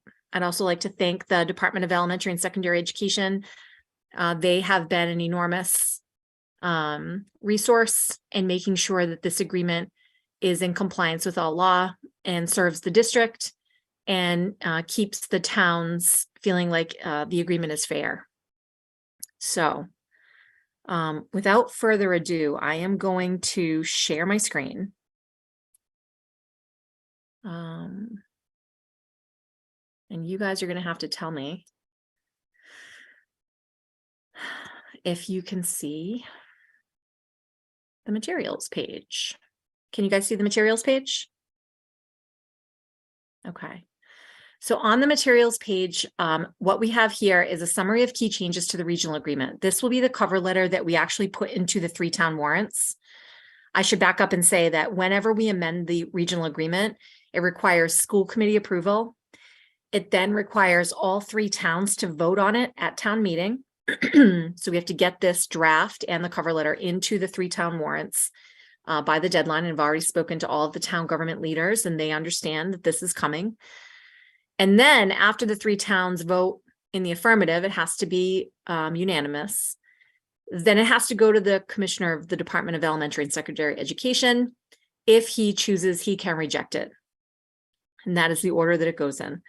So we are hoping, and that's why we've been working with DESE so closely, to make sure that they assist us in getting the agreement to a place that is agreeable to the commissioner, although they give no assurances in that regard. So anyway, you have the cover letter, which is right here, summary of key changes. Thank you to Brian Boyle of the Bolton Advisory Committee who constructed this for the RAAAC. It is a really great tool just to understand what has changed. And I think what most people will find, and Sharon will agree with me here, because we talked about this at the last meeting, the RAAAC meeting, is that the changes, although there are a couple of substantive changes, that the changes are not substantial. So what you're going to find is that this draft of the regional agreement just brings us into a compliance, but it really doesn't change many of the mechanics of how our school district operates.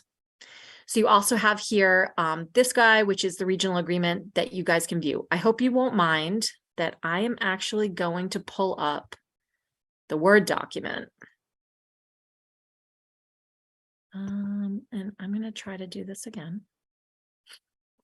I'd much rather show you the Word document because it has the track changes on it, and that's just a better view. So can you guys see the Word document that I'm sharing with you? Yep. Just keep in mind, guys, that I can't see a lot of you. And as we go through this, just because I'm sharing my screen, as we go through this, please feel free to jump in and say that you have a question and fire it away.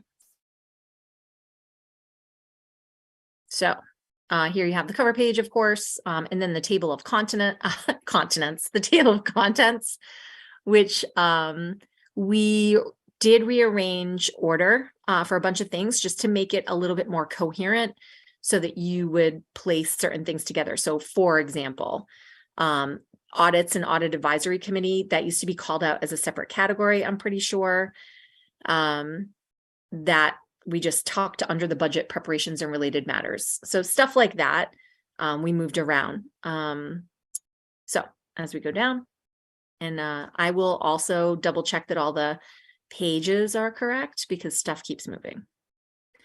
So that you guys know, there is a checklist that Desi gave us of things that have to be in every regional agreement. And there are some things that don't have to be there, but that we have put there. All of the things that you see here have currently been approved by them.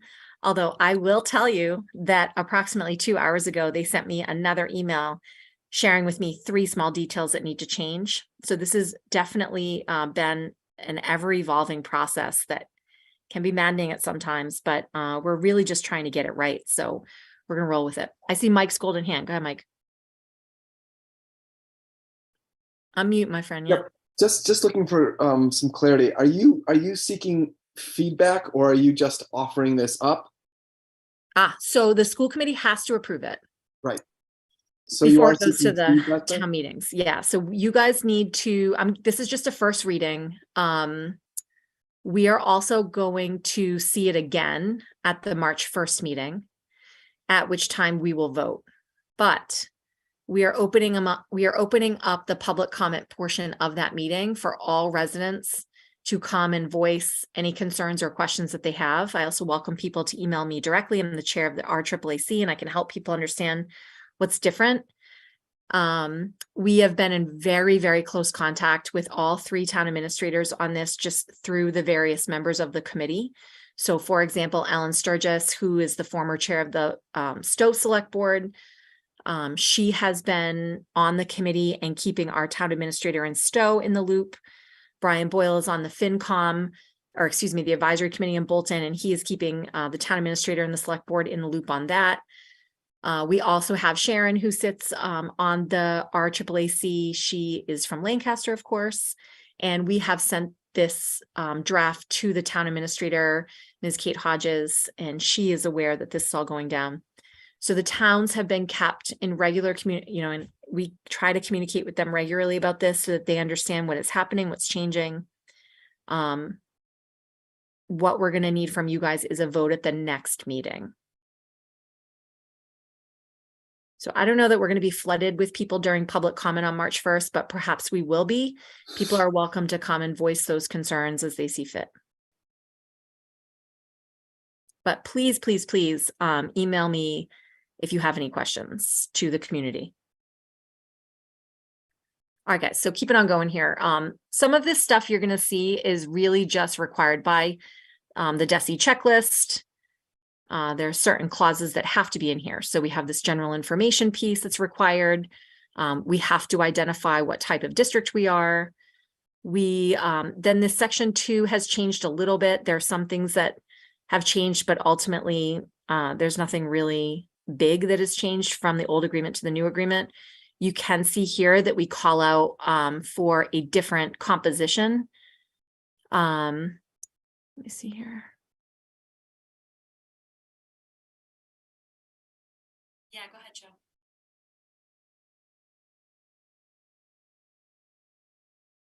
No, imagine, I was going to let you go through. I was going to put my hand up. If you wanted to go through section 2 and then take questions after that, I'll sure happy to just put it up there to let you know I got a question. Okay, so section 2 just talks about kind of what the regional school district committee will look like. It talks about the composition. We will use the census, the federal census, to do a 10-year population review, just to make sure that we remain in compliance with one person, one vote. We have the election information here, how members are elected. We have their term.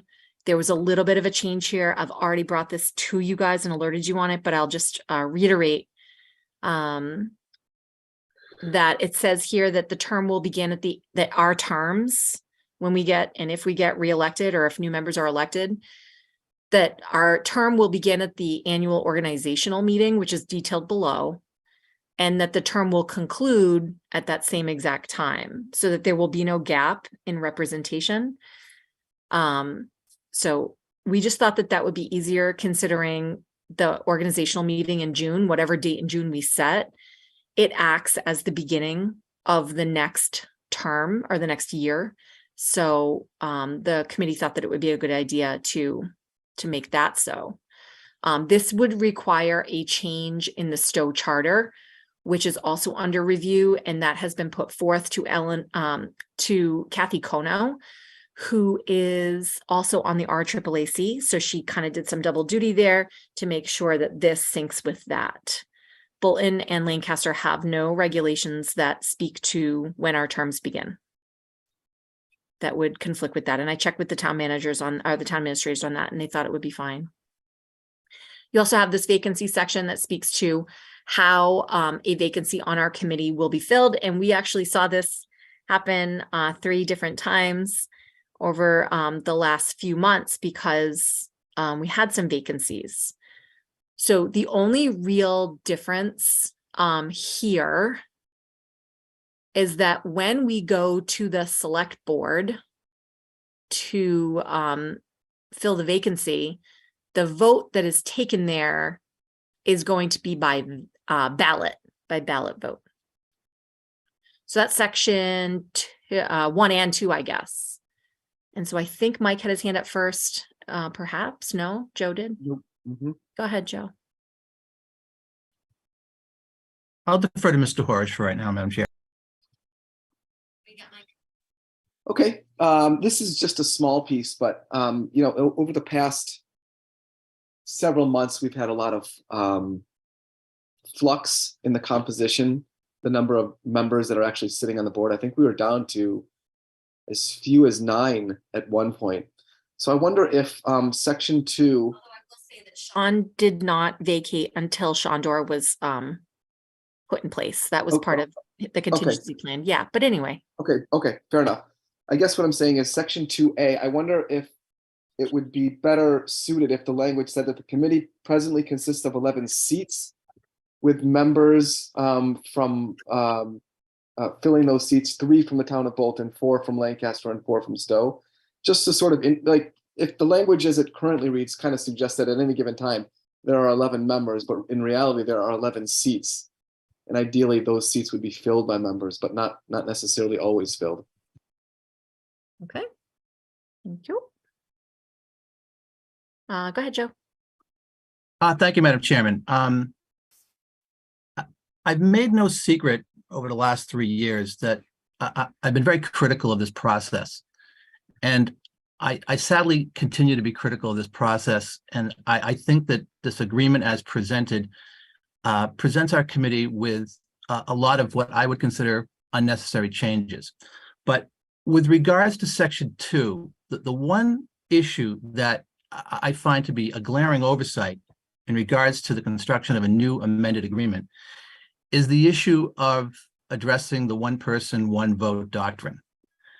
Under our current agreement, the current agreement provides authority to this district committee to adjust its membership numbers based on population figures that are presented and certified by the towns, which is what we did back in February of 2020. This agreement as presented now does not provide for that type of authority to this committee.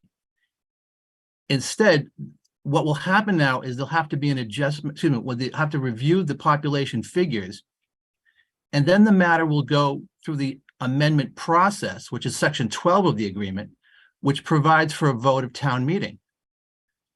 And I'm kind of at a loss on two levels. One is I can't understand why the Regional Amendment Agreement Committee would put that particular issue, the one person, one vote doctrine, before a town meeting.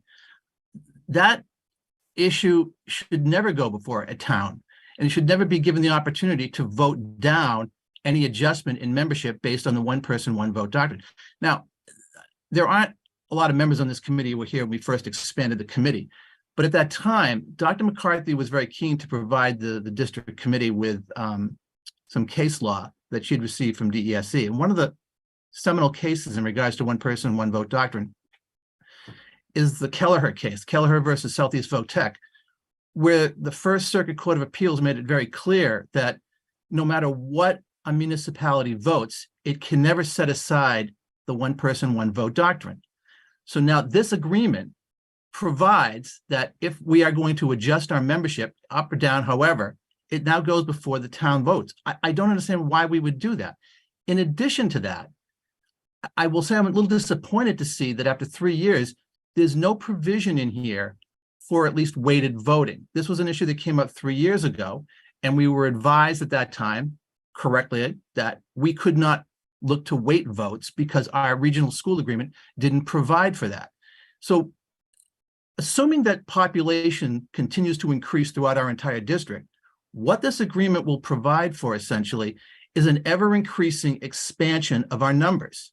Whereas if there were a weighted voting provision, we could then appropriately adjust the votes, the weight, we could properly address the one person, one vote doctrine through an adjustment in the weighting of votes of a static number of our committee members.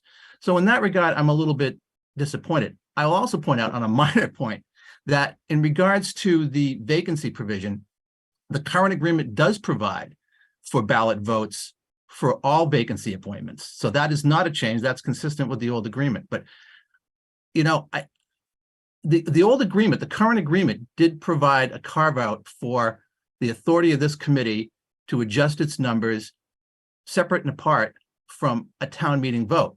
And we know that because there's 11 of us here tonight, not 8, as there were 3 years ago. So, Well, Joe, I appreciate your energy. I don't think you're angry, although I worry that you are. I'm trying to do the very best that I can here.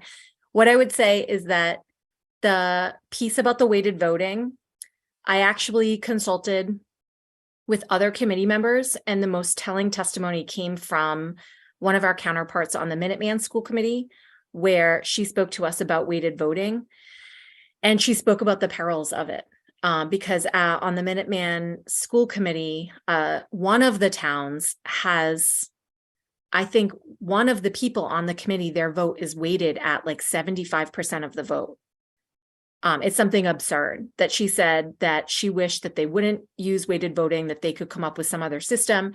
So the committee went really back and forth on this and talked a lot about weighted voting versus just changing the composition, possibly even making a town lose a seat to account for the one person, one vote.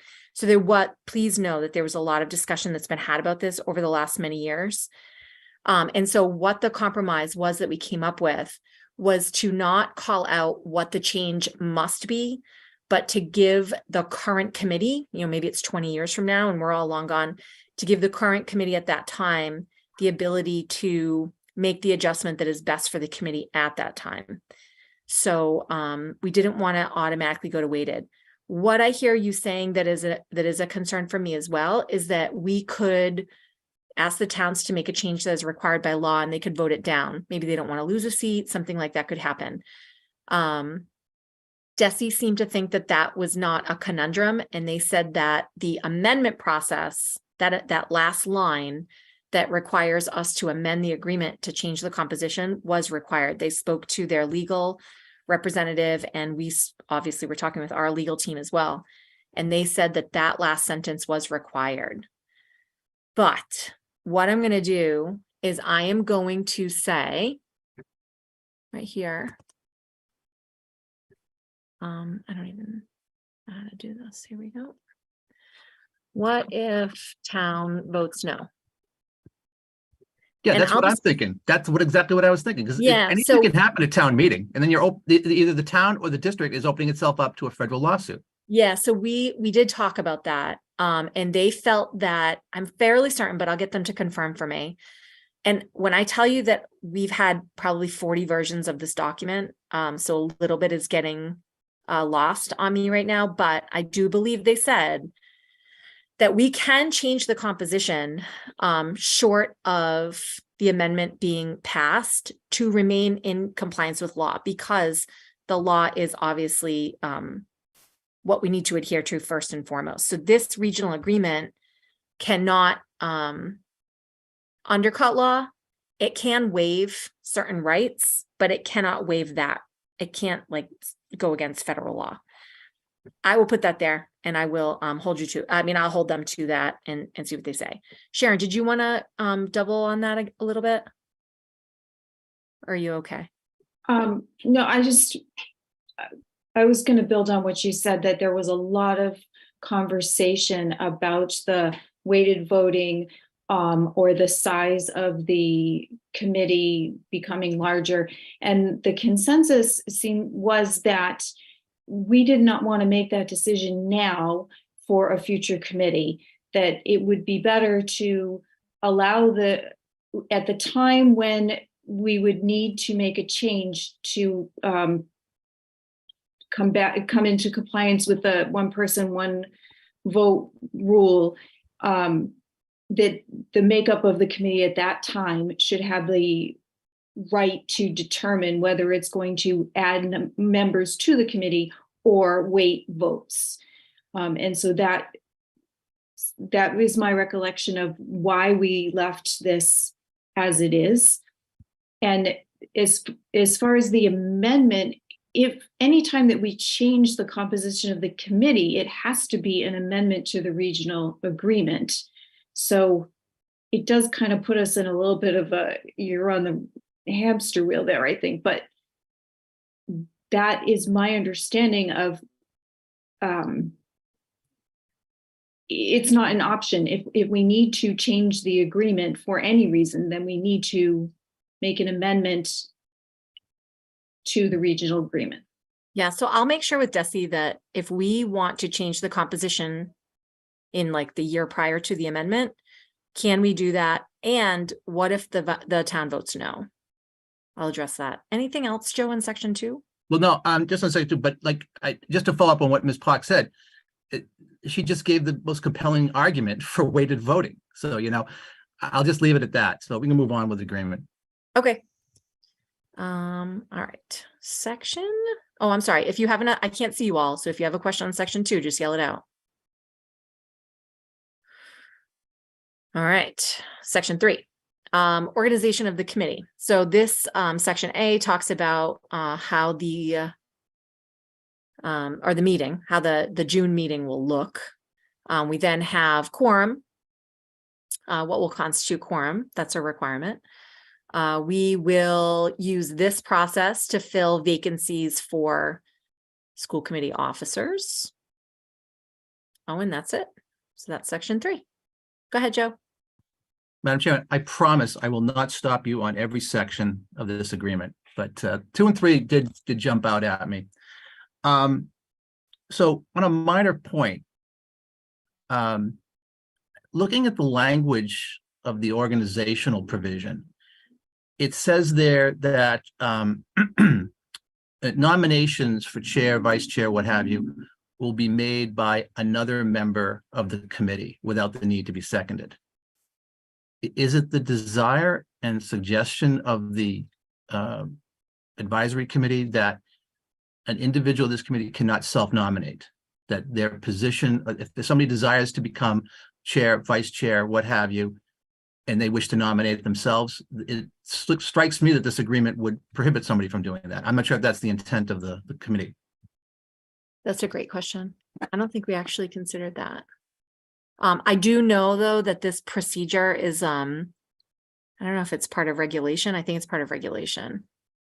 But I'm going to note that. Can we self-nominate? Yep. Good question. All right. And I just had two other quick points on this one, where again, I take some exception. Sorry about that. The notion of taking a ballot vote, and I know, Madam Chair, we spoke about this, but when we have our organizational meeting, that's an open meeting. And I can rationalize in my mind how it is that when we fill a vacancy, that we would do a ballot vote, because that's essentially akin to electing an individual to a position on this committee. But when we act as a body collectively to appoint a chair, a vice chair, a secretary, a treasurer, what have you, it strikes me as being inconsistent and just odd that we would go to a ballot vote at that point. I mean, it seems to me that every vote we take in these meetings is an open vote. Everybody knows where everybody stands. I can't understand why there'd be a distinction as to whether or not I support a budget versus who I support for chair, that there should be any distinction there. So I just take exception with the idea that we're going to do a ballot vote, which prohibits people from knowing who supported who for what position on this committee. The other point I'll make, and then I'll stop and let you talk about the other provisions after you talk to Ms. Cohen. I'm having a hard time, and I know I raised this issue before, but the notion of having, and this is no reflection on our current administrators, but having the superintendent chair the organizational meeting until the appointment of a chairperson seems rather odd, and it strikes me as almost a conflict of interest, because the superintendent has a vested interest in who becomes chair of the committee. And there are ways in which any chairperson, pro tempore or what have you, can, operate under the rules of parliamentary procedure to, to bend the process in their favor. I just think it has the appearance of being a potential conflict for the superintendent to oversee who will be the member of this committee, who will be the chair, who will drive the agenda and will work closest with the superintendent. I don't believe that any school administrator should have that authority. That authority should come directly from us, and he should have no involvement in that process whatsoever. Yeah, thanks, Joe, for that. I know that we did talk about this part the other day, but just to be clear, this all comes from regulation.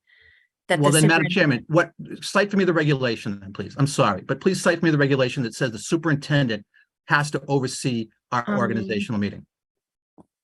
I mean, I'm not going to cite it for you right now, Joe, because there's no time, but I can get to you the requirement that all be there. I think that there is nothing in this what's interesting about the RAAC is that there was very little that was put into this document that was driven by impulse. Most of what is here, people on the committee are very neutral about how the school committee operates. They just want it to abide by the law. So I actually found the committee to be very kind of nonpartisan, if you will, in the way that they saw all of this. So by virtue of this section kind of rubbing you the wrong way, I do know that it did come from regulation, and Desi insisted that it be like this. I don't remember why. But I'm going to make a note to get that to you.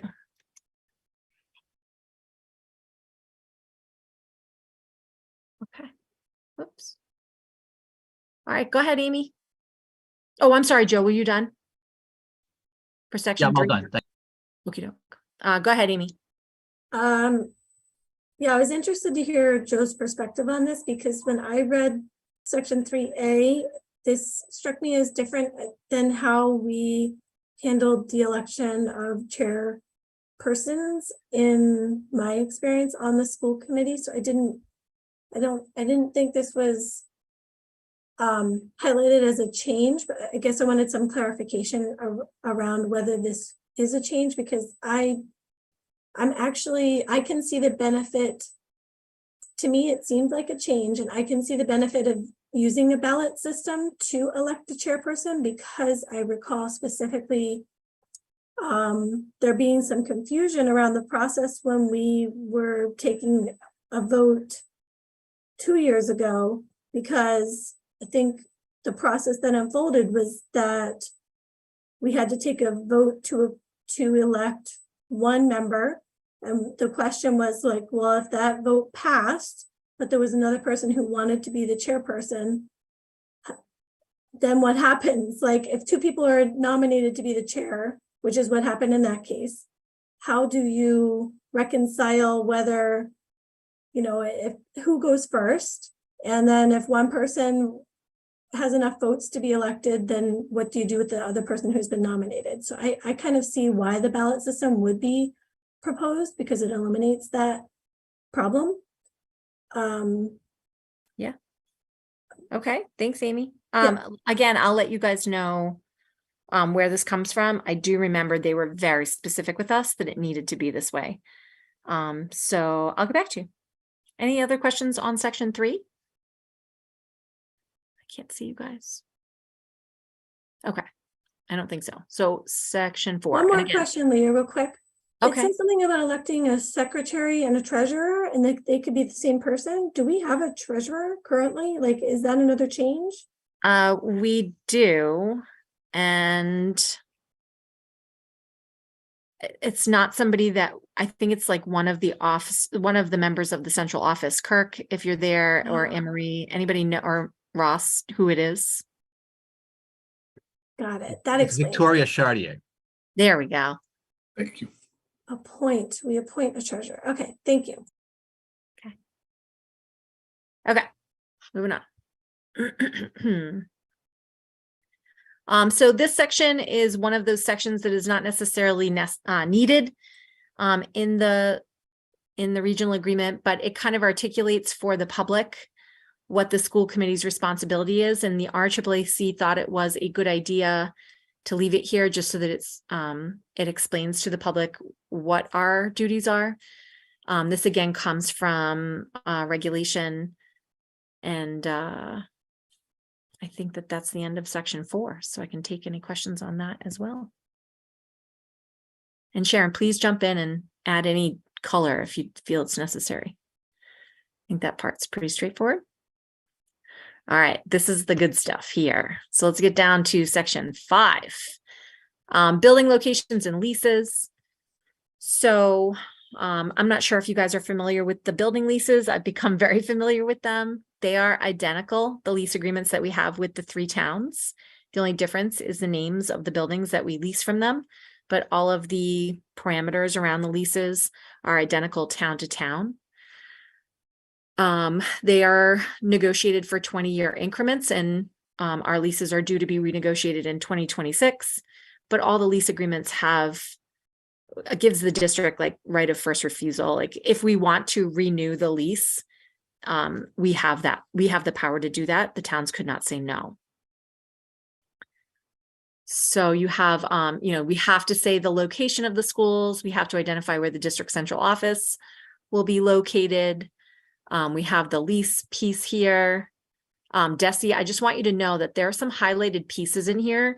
They represent feedback that Desi gave to me after the RAAC met for the last time. So these are, although the RAAC has endorsed this entire agreement, they did not have the opportunity to weigh in on the highlighted pieces. None of them represent significant change, so I'm still comfortable bringing this to you. There was a significant change that came at the end about 3 weeks ago that I rushed to get the RAAC to meet on a Sunday morning at 8 a.m. Thank you, Sharon, and everyone else. And they were able to approve that final piece and then endorse the entire draft here. But these things have come to me in the last couple of days. And so I just want to be fair to the RAAC and tell you that they haven't had the chance to see that. This language right here, Desi told me we should add as a protection to the district, and all regional agreements that lease buildings include it. So this talks about what happens to the leases if a town withdraws. New school facilities not owned by the district and built by member towns shall be subject to the leasing terms as outlined above. So, the leases would kind of envelop a new building if that were to come online while the lease was still live. There's also this piece about emergency building use. If there's some sort of catastrophic event that will not allow us to remain in the building, what happens? And so we spent a lot of time working on this little paragraph, and I think it's pretty good. It gives the superintendent or their designee the authority to move the kids to a different school building in the town if there's no school building, or if it's not in the town, then the school committee has to be asked and they need to vote after 30 days. That's section 5. All right, no questions on that, guys? Okay. Section 6, district budget. This is again, all required pieces of a regional agreement. Let me see here. There are a couple of changes in this section that basically ask the school district to be, to do a good job of considering Proposition 2.5 constraints that the towns are under when considering the budget.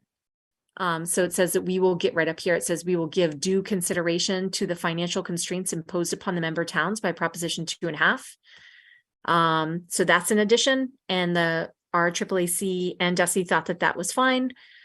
And then there is another piece here that we've added, and Kirk thought this was a great idea. And this is kind of a reinvention of Tri-Town almost, but not really. But it's basically to try to create more transparency, more partnership between whoever the superintendent is and whoever the town administrators and select board chairs are.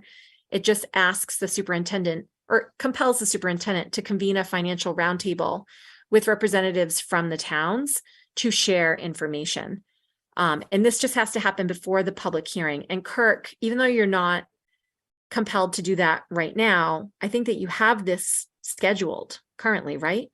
This is scheduled for February 28th with the chairs of the 3 finance committees, advisory committee, who will also be bringing the town administrator from each town.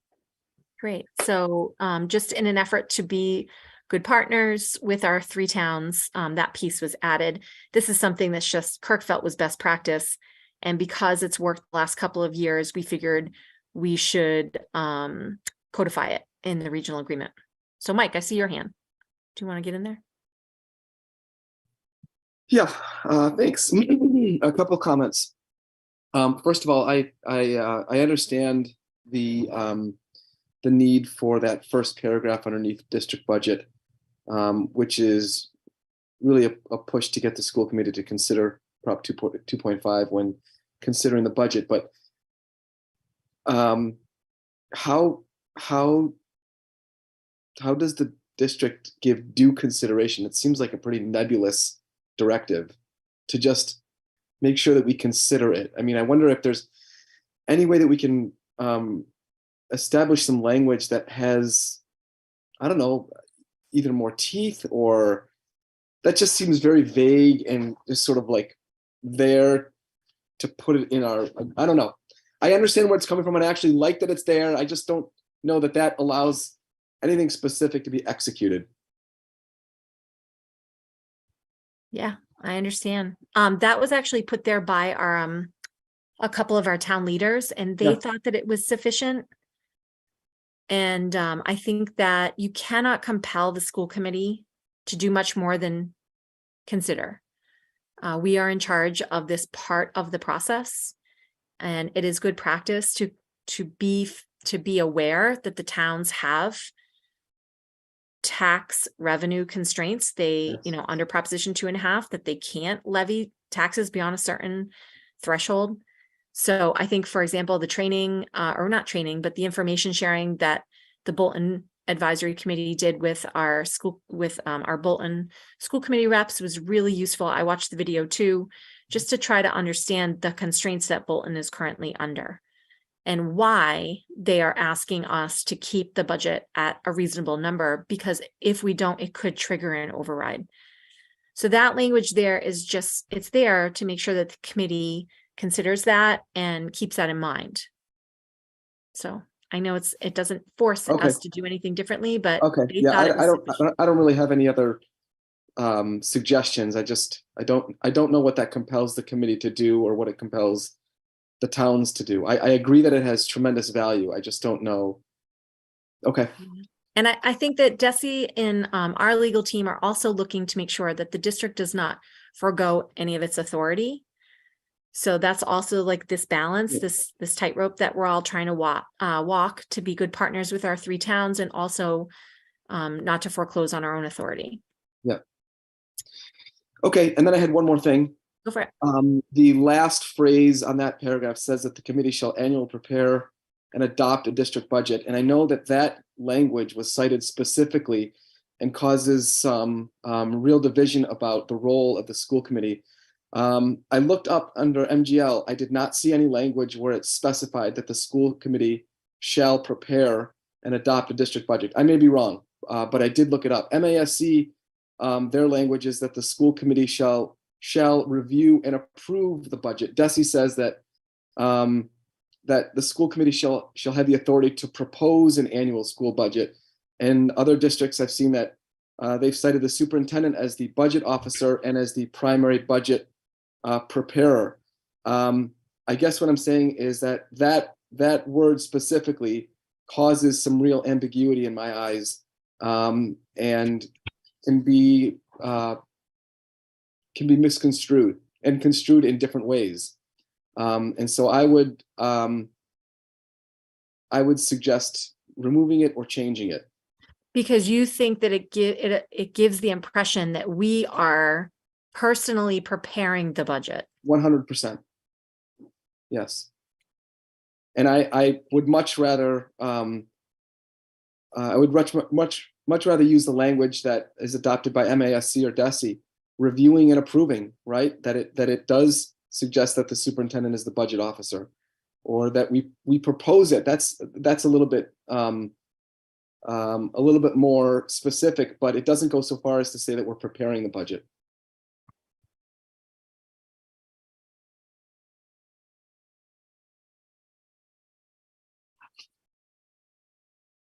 Okay, I will ask them that. Okay. Okay. All right, on to section 7, I think, unless you want to yell out, you have a question. Okay, so section 7 is a very important section, and DESE spent a ton of their time and energy, and I felt like we were chasing our tails a whole lot during this part of the process, apportioning costs. So all regional districts need to apportion costs to the member towns. More or less, our 3 towns are about the same size. And so you might not think that this is like super important, but you know, it could be the difference between $200,000 or $300,000 each year, depending on enrollment.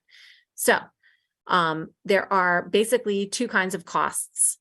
I will say that the DESE told me that I should number these 2 things. The RAAC did not know that I was going to do that. So I just want to call that out. That's one of those things that that DESE said I should do. And that is largely because I'm going to reference this number 2 later. So the first kind of cost is an operating cost. We worked a ton on this, and this actually was a lot of the work they did before I came onto the committee under Mary McCarthy's leadership. Just trying to understand how we assess the 3 towns for all of the operating costs, which are basically like textbooks, supplies, teacher salaries, ordinary repairs, all these things that help us operate all of the buildings. So operating costs are done this way. It's super complicated. I'm not going to go into it, but it's basically based upon foundation enrollment. So it's a 5-year rolling average. And we say, you know, how many kids are in how many Bolton kids use the school district? How many Lancaster kids use the school district? How many Stowe kids do? And then there's like a ton of other calculations that go into it, including like who's choicing out, who's choicing in.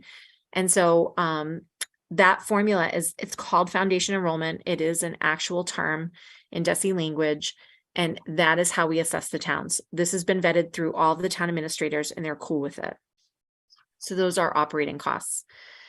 What gets a little bit murkier are capital costs, because we lease our buildings, or some of them. We don't lease the high school. The district owns the high school and that property, whereas that is really the only district-wide capital asset. Although that's a little murky as well.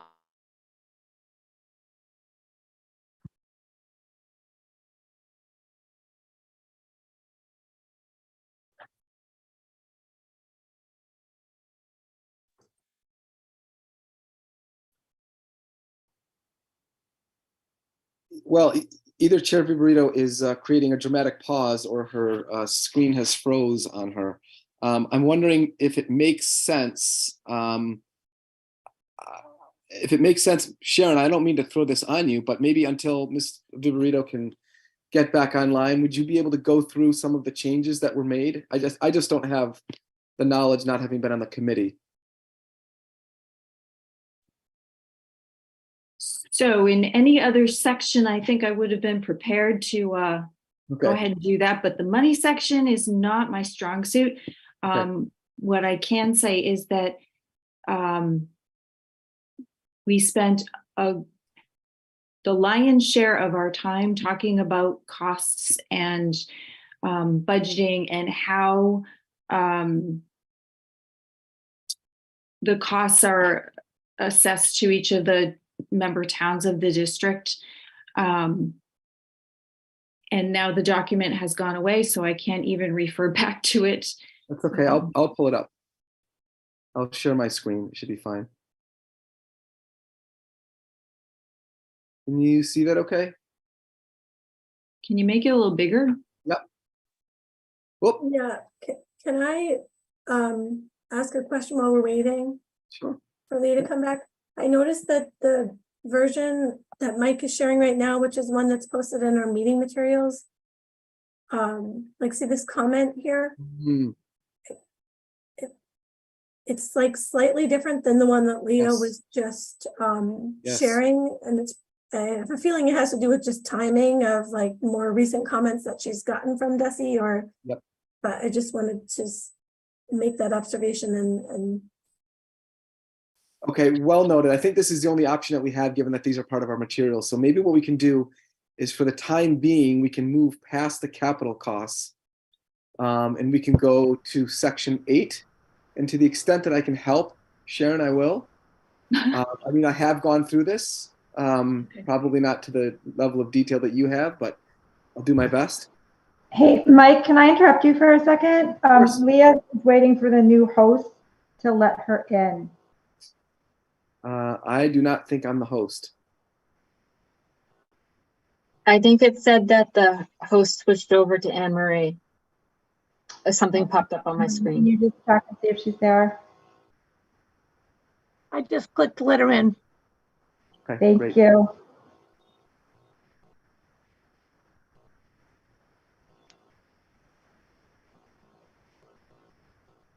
All right. So do you want to continue and take a look at this, Mike? Sure.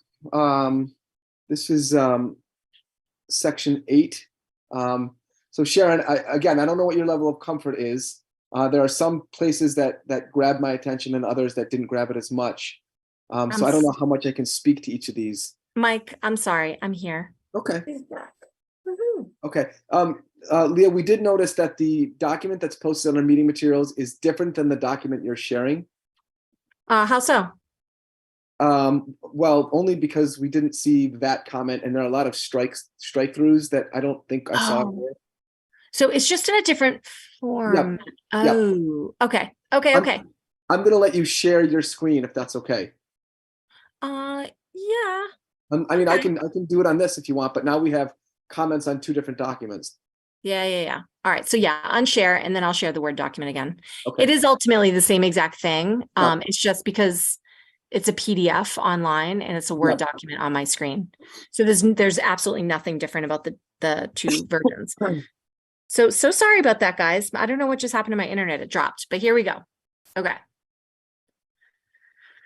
So capital plans have to happen. Then you have assessment for anything capital that happens at the high school. We saw this with like the oil tank a couple of years ago. We had to replace the leaching field.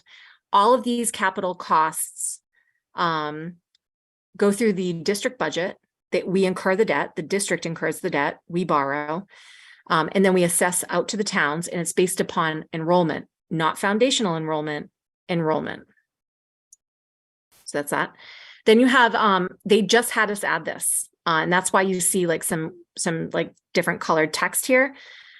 So what they want us to say here is how we assess the towns for any other district-wide capital costs, of which at this point in time, there really aren't any. We couldn't even really think of what would fit into this category, but if we were to buy a brand new truck and for the facilities department, that could potentially be a capital cost, and we would incur the debt as the district, and we would assess back out to the towns. But how we would do it wouldn't just be based upon the high school enrollment, because the truck would be used across all of the buildings. So at this point in time, we have it that it would be assessed similar to the way we assess the 3 towns for operating costs. So that's the methodology. And Desi thought that methodology was sufficient. Brian Boyle who is the Bolton advisory member on the RAAC, is the one who came up with this methodology.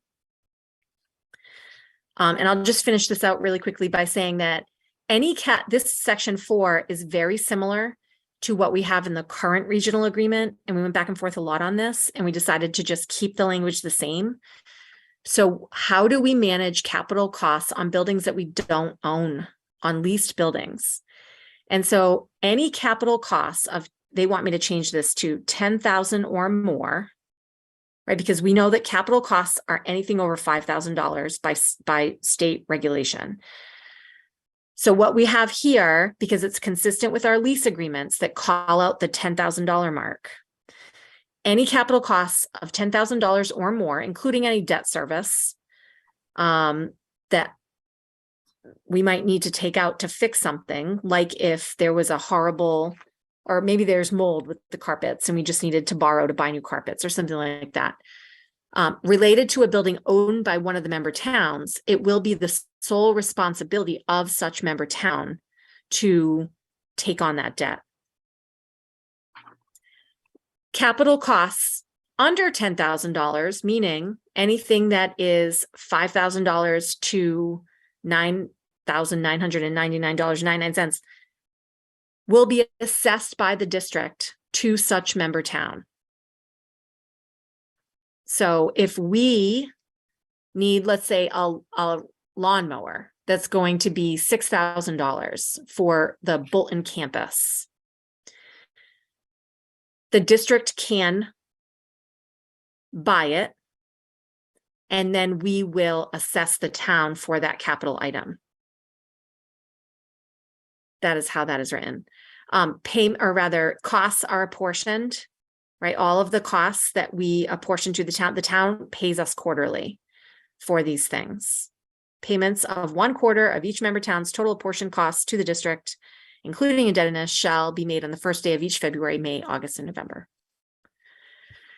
And that is the hardest part of this whole thing. So I can take questions on that.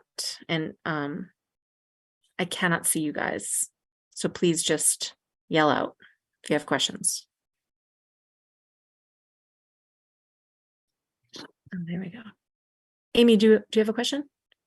Is this a change to how it's currently being done, or is it just kind of clarifying the process? It's really not a change. This is the way we do it right now.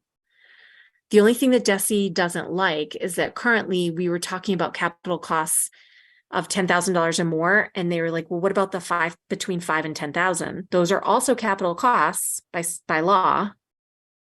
What's your methodology for assessing the town of anything under 10,000, but above 5? So it's stupid and complicated. They believe that this language is exactly what we need to be in compliance in every scenario.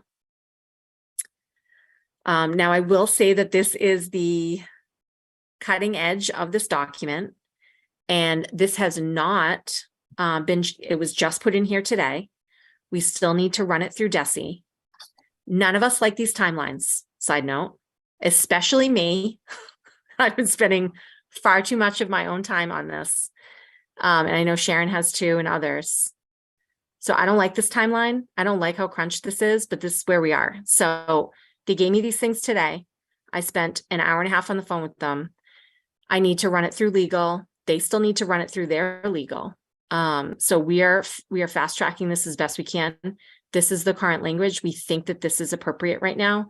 If there's a problem at our March 1st meeting, I will be showing you a different version of this section. Okay. And I know that Ross and I also have to talk a little bit about this too. So That's okay.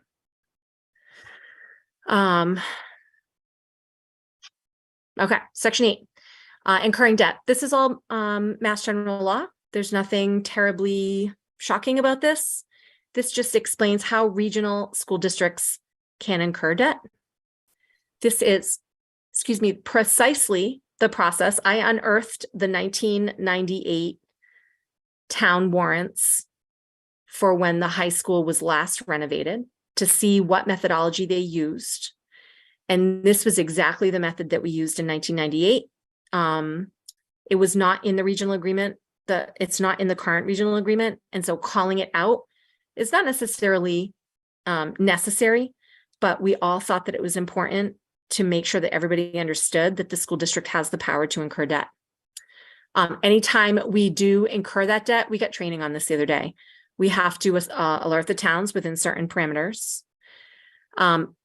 Any debt for capital costs in one member town, incurring of indebtedness for capital costs for school property and facilities to serve students from one member town shall be by vote of the voters of the member town so served at an annual town meeting. So this kind of connects to the piece above that talks about how to deal with capital costs on leased buildings. This matches that. Any questions on section 9? Sorry, guys. I know this is painful. Hang in there. You can do it. Okay. Section 9 is a mandatory section for transportation. This is what triggers our regional transportation reimbursement. And so we're happy to put it there. Section 10 is, I think the cover letter calls this out as an additional piece. We just thought it was a good idea to explain that it exists. You have section 11, which is all about the audit process and the audit advisory committee. The one thing that I think was a new add is this requirement for a 5-year forensic audit. Much of section 9 comes out of, I guess, some accounting failures that happened many years ago in the Nashoba public school system that none of us were here for, but it's just to create transparency and accountability and to show to the public that their tax dollars are being used appropriately. So go ahead, Mike. Yeah, I guess getting to that forensic audit, I guess I'm wondering, I know the last time there was a forensic audit, that was 2016, and the school committee in the district was considering litigation options as a result. And so it ultimately proved that a forensic audit was necessary. Mm-hmm. To me, and I don't know much about audits, to be honest with you, but to me, forensic audits suggest financial misconduct or that the district has incurred a year-end general fund deficit or something that triggers that specific kind of audit. So why would we require a forensic audit if this were just a passive sort of check-in as to how, I mean, and I guess how is it different than our regular audits? I know that it probably goes into more detail, but forensic seems charged with some sort of wrongdoing. And I may be wrong here, but that's just my impression. Kirk, do you want to speak to this?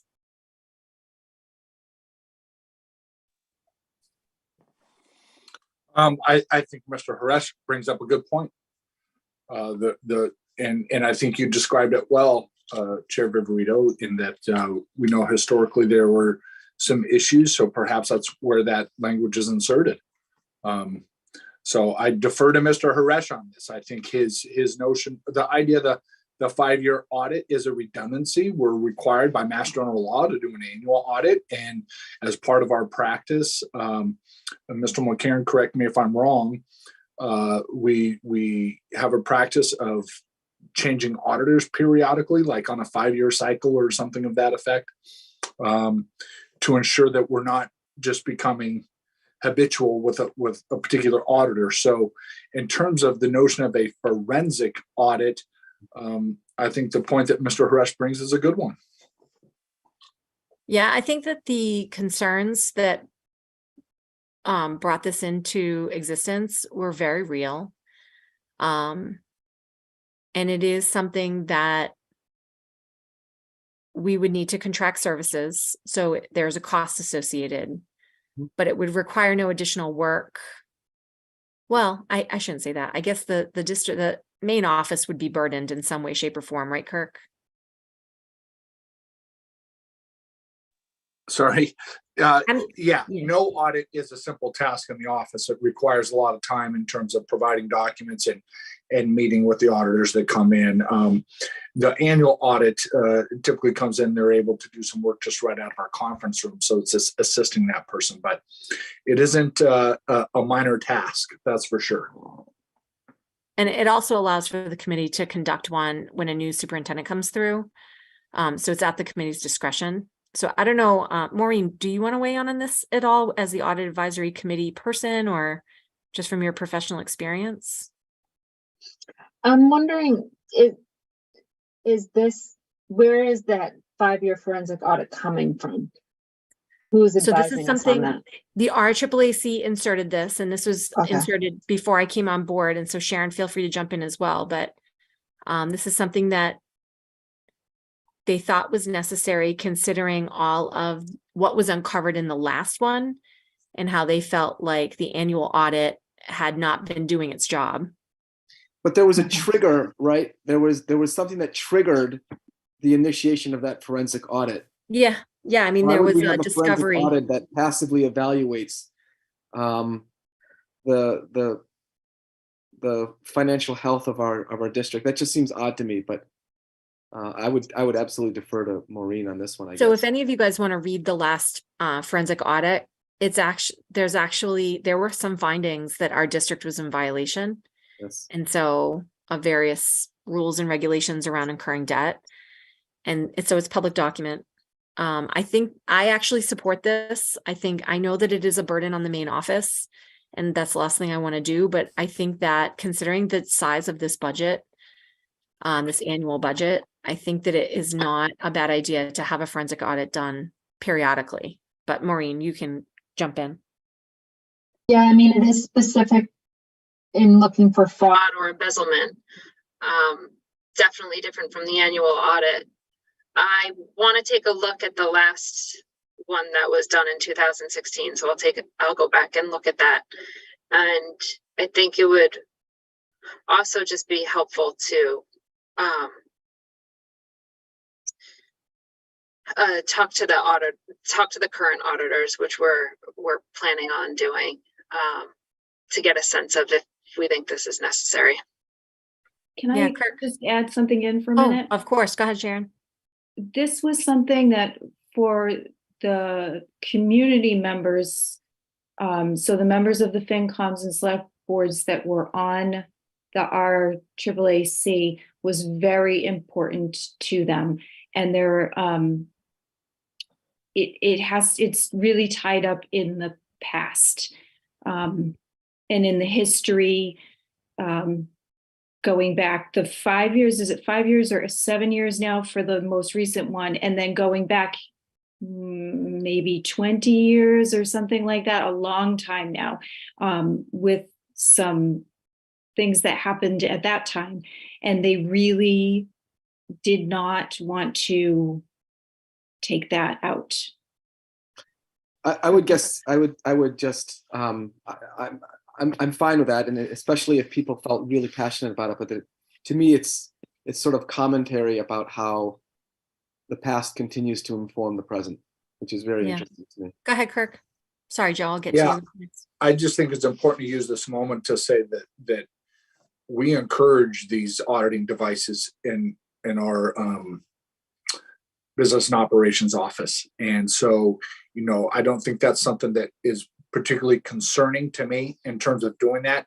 I'm simply saying I understand Mr. Horesh's point, but we welcome the audits because the audits have actually done a nice job of affirming the proper accounting and the processes the district has done. And in where there has been some corrective actions, they've been under the guise of some things that could be reasonably corrected, as opposed to sort of the catastrophic event that we learned about some 20 years back. So Thanks, Kirk. Go ahead, Joe. Thank you, Madam Chair. I'm not going to comment about the forensic audit, but just and as we come to the end of this agreement. I just want to make one comparison between the old agreement and the new agreement. And for those of you who've taken the opportunity to read the old agreement, and you may or may not agree with my assessment of it, but it is mercifully devoid of continued statutory references. And I find in this redraft of the agreement that almost every provision has a reference to Massachusetts general laws, which isn't a problem, except that in some parts of this agreement, you are echoing the language of the statute. And I know this is probably going to go back through review of our district council, but I'm sure they've seen it to this point, but I'm a little bit surprised that, for example, you look at subparagraph or paragraph A, it says, pursuant to general laws, chapter 7116A, it should say as amended, the committee shall solicit proposals, et cetera, et cetera, et cetera. Because what happens is if the statute is amended and we keep the old language, then you create a conflict with the document. Are we following the statute or are we following the language of the agreement?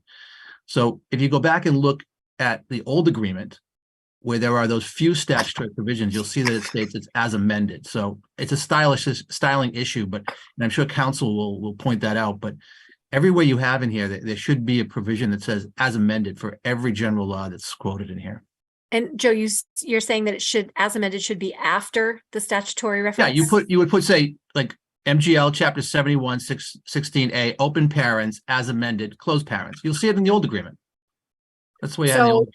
As you know, many council people have looked at this and nobody said that. So I will definitely bring that up.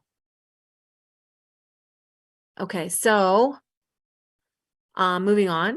This is just about the Audit Advisory Committee and what it is. Desi was kind of like, what is this? But they did not take issue with it, especially when we explained to them all of what we just talked about. These are the powers and duties.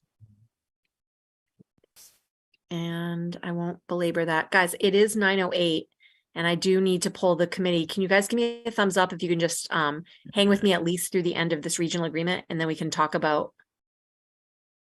next steps when that's over. Okay, let's get through this. So any questions about the Audit Advisory or any additional questions about Audit Advisory Committee? All right, let's go through the next piece here. And that is how to amend the document. There are some changes here. They're identified in the cover letter. These are the ways that we make an amendment. Basically, that's not necessarily brain science here. The next sections kind of toggle to the amending of the agreement. So this is how towns can withdraw from the district. It is incredibly complicated. It's riddled with requirements that are in regulation and also in Mass General Law. So if a town wants to withdraw, this is the process that they follow. They have to produce a long-range educational plan so that DESE can be sure that the town leaving will have a plan for their kids. These are some of the other requirements for like what they're still on the hook for, including liabilities like OPED and pensions and things like that.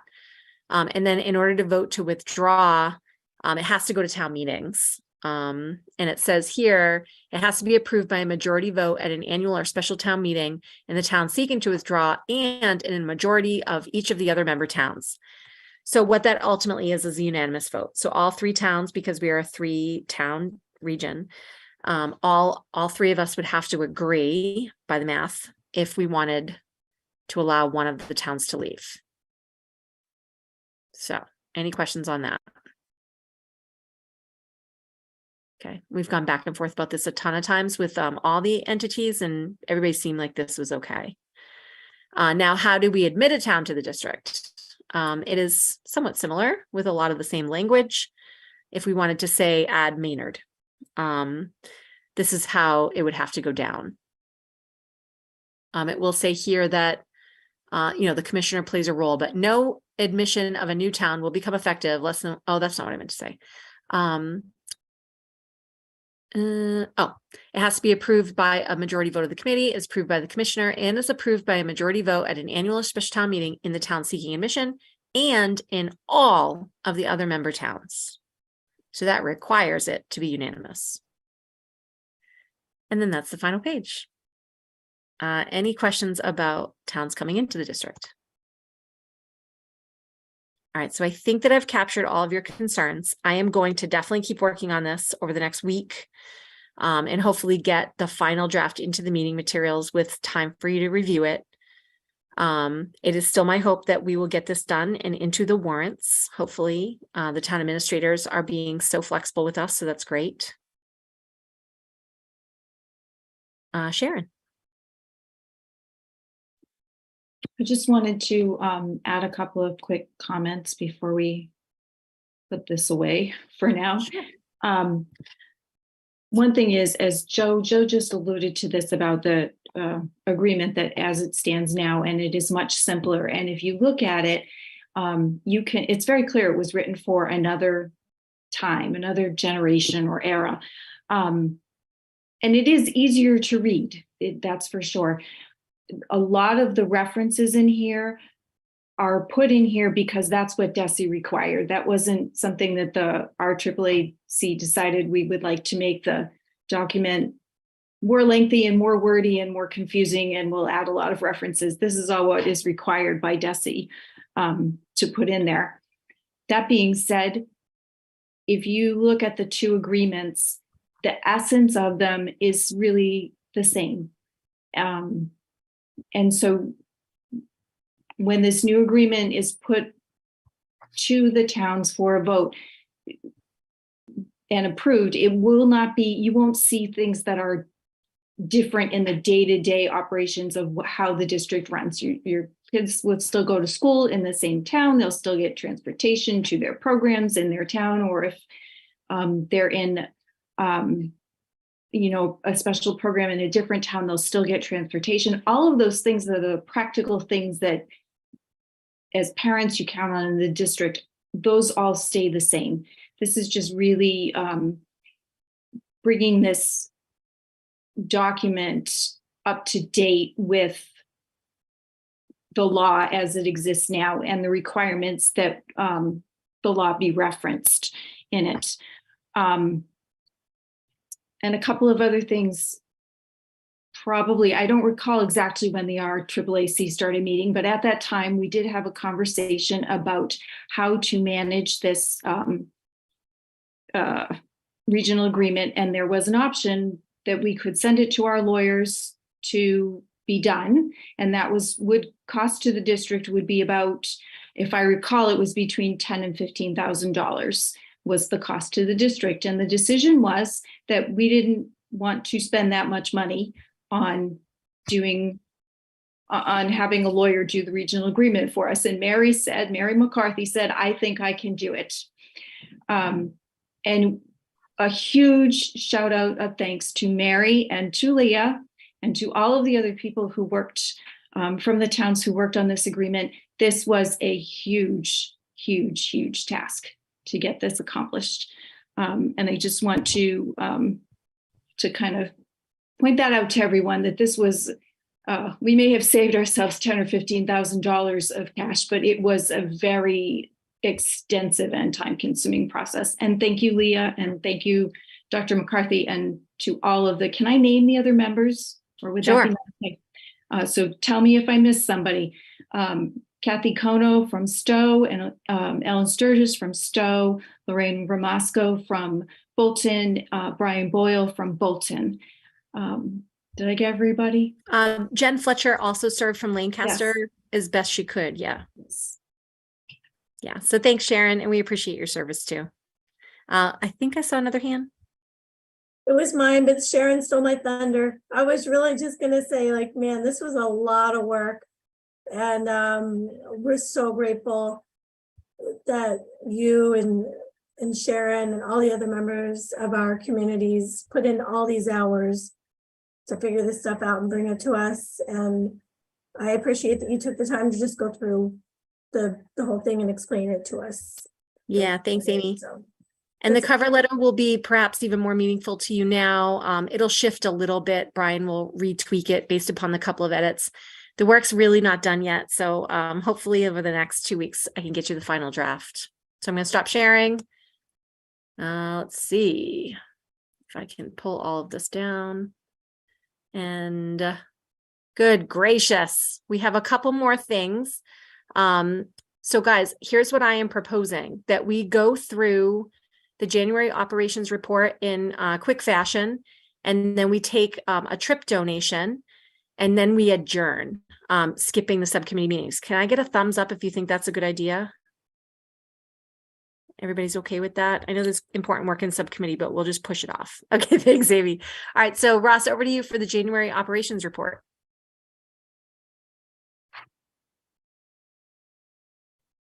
Okay, thank you for the time this evening. Nothing like a spreadsheet to wake people up past 9 o'clock in the evening.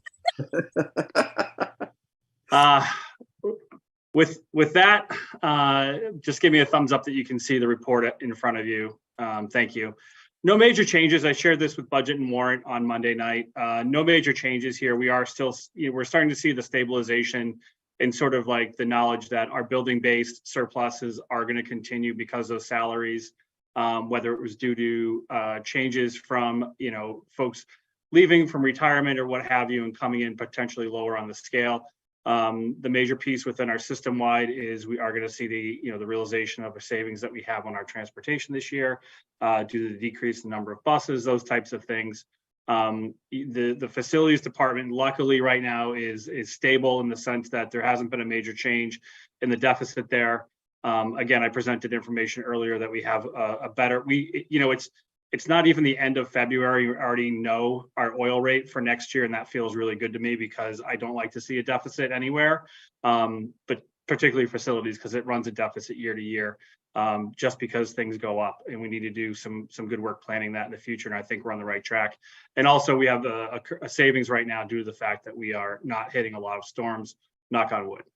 And again, at the bottom right hand, you see sort of where we are at tracking versus last year at this time. And that's sort of the entirety of the report for this evening. All right, in record time. Thanks, Ross. Any questions on the operations report? I am not seeing any. So thank you for that update. All right, so we seem to have another Washington field trip donation. Anybody who would like to tell us about this? Kirk? Again, I'll turn this over to Mr. Mulcairn. Okay. Well, given that I think this is the last item for the evening, this is great news to end with. So we are looking to accept a donation in the amount of $1,000 from the Clinton Exchange Group, or excuse me, Clinton Exchange Club, in order to help defray the cost of the Washington, D.C. trip for 8th graders for students and their families who've requested financial assistance for the trip. So I'll make a motion to adopt that donation as described by Mr. Mulcairn. I'll second. Any discussion? We are so grateful to our friends and supporters around this area giving us this money. This is definitely going to be used and going to make a difference in someone's life. So this is fantastic. Let's take the roll. I vote yes. Mike? Yes. Amy Cohen? Yes. Sharon? Yes. Shondor? Yes. Maureen?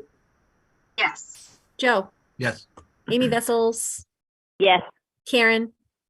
Yes. And Brett? Yes. Awesome. So that is unanimous. And again, thank you to our donor.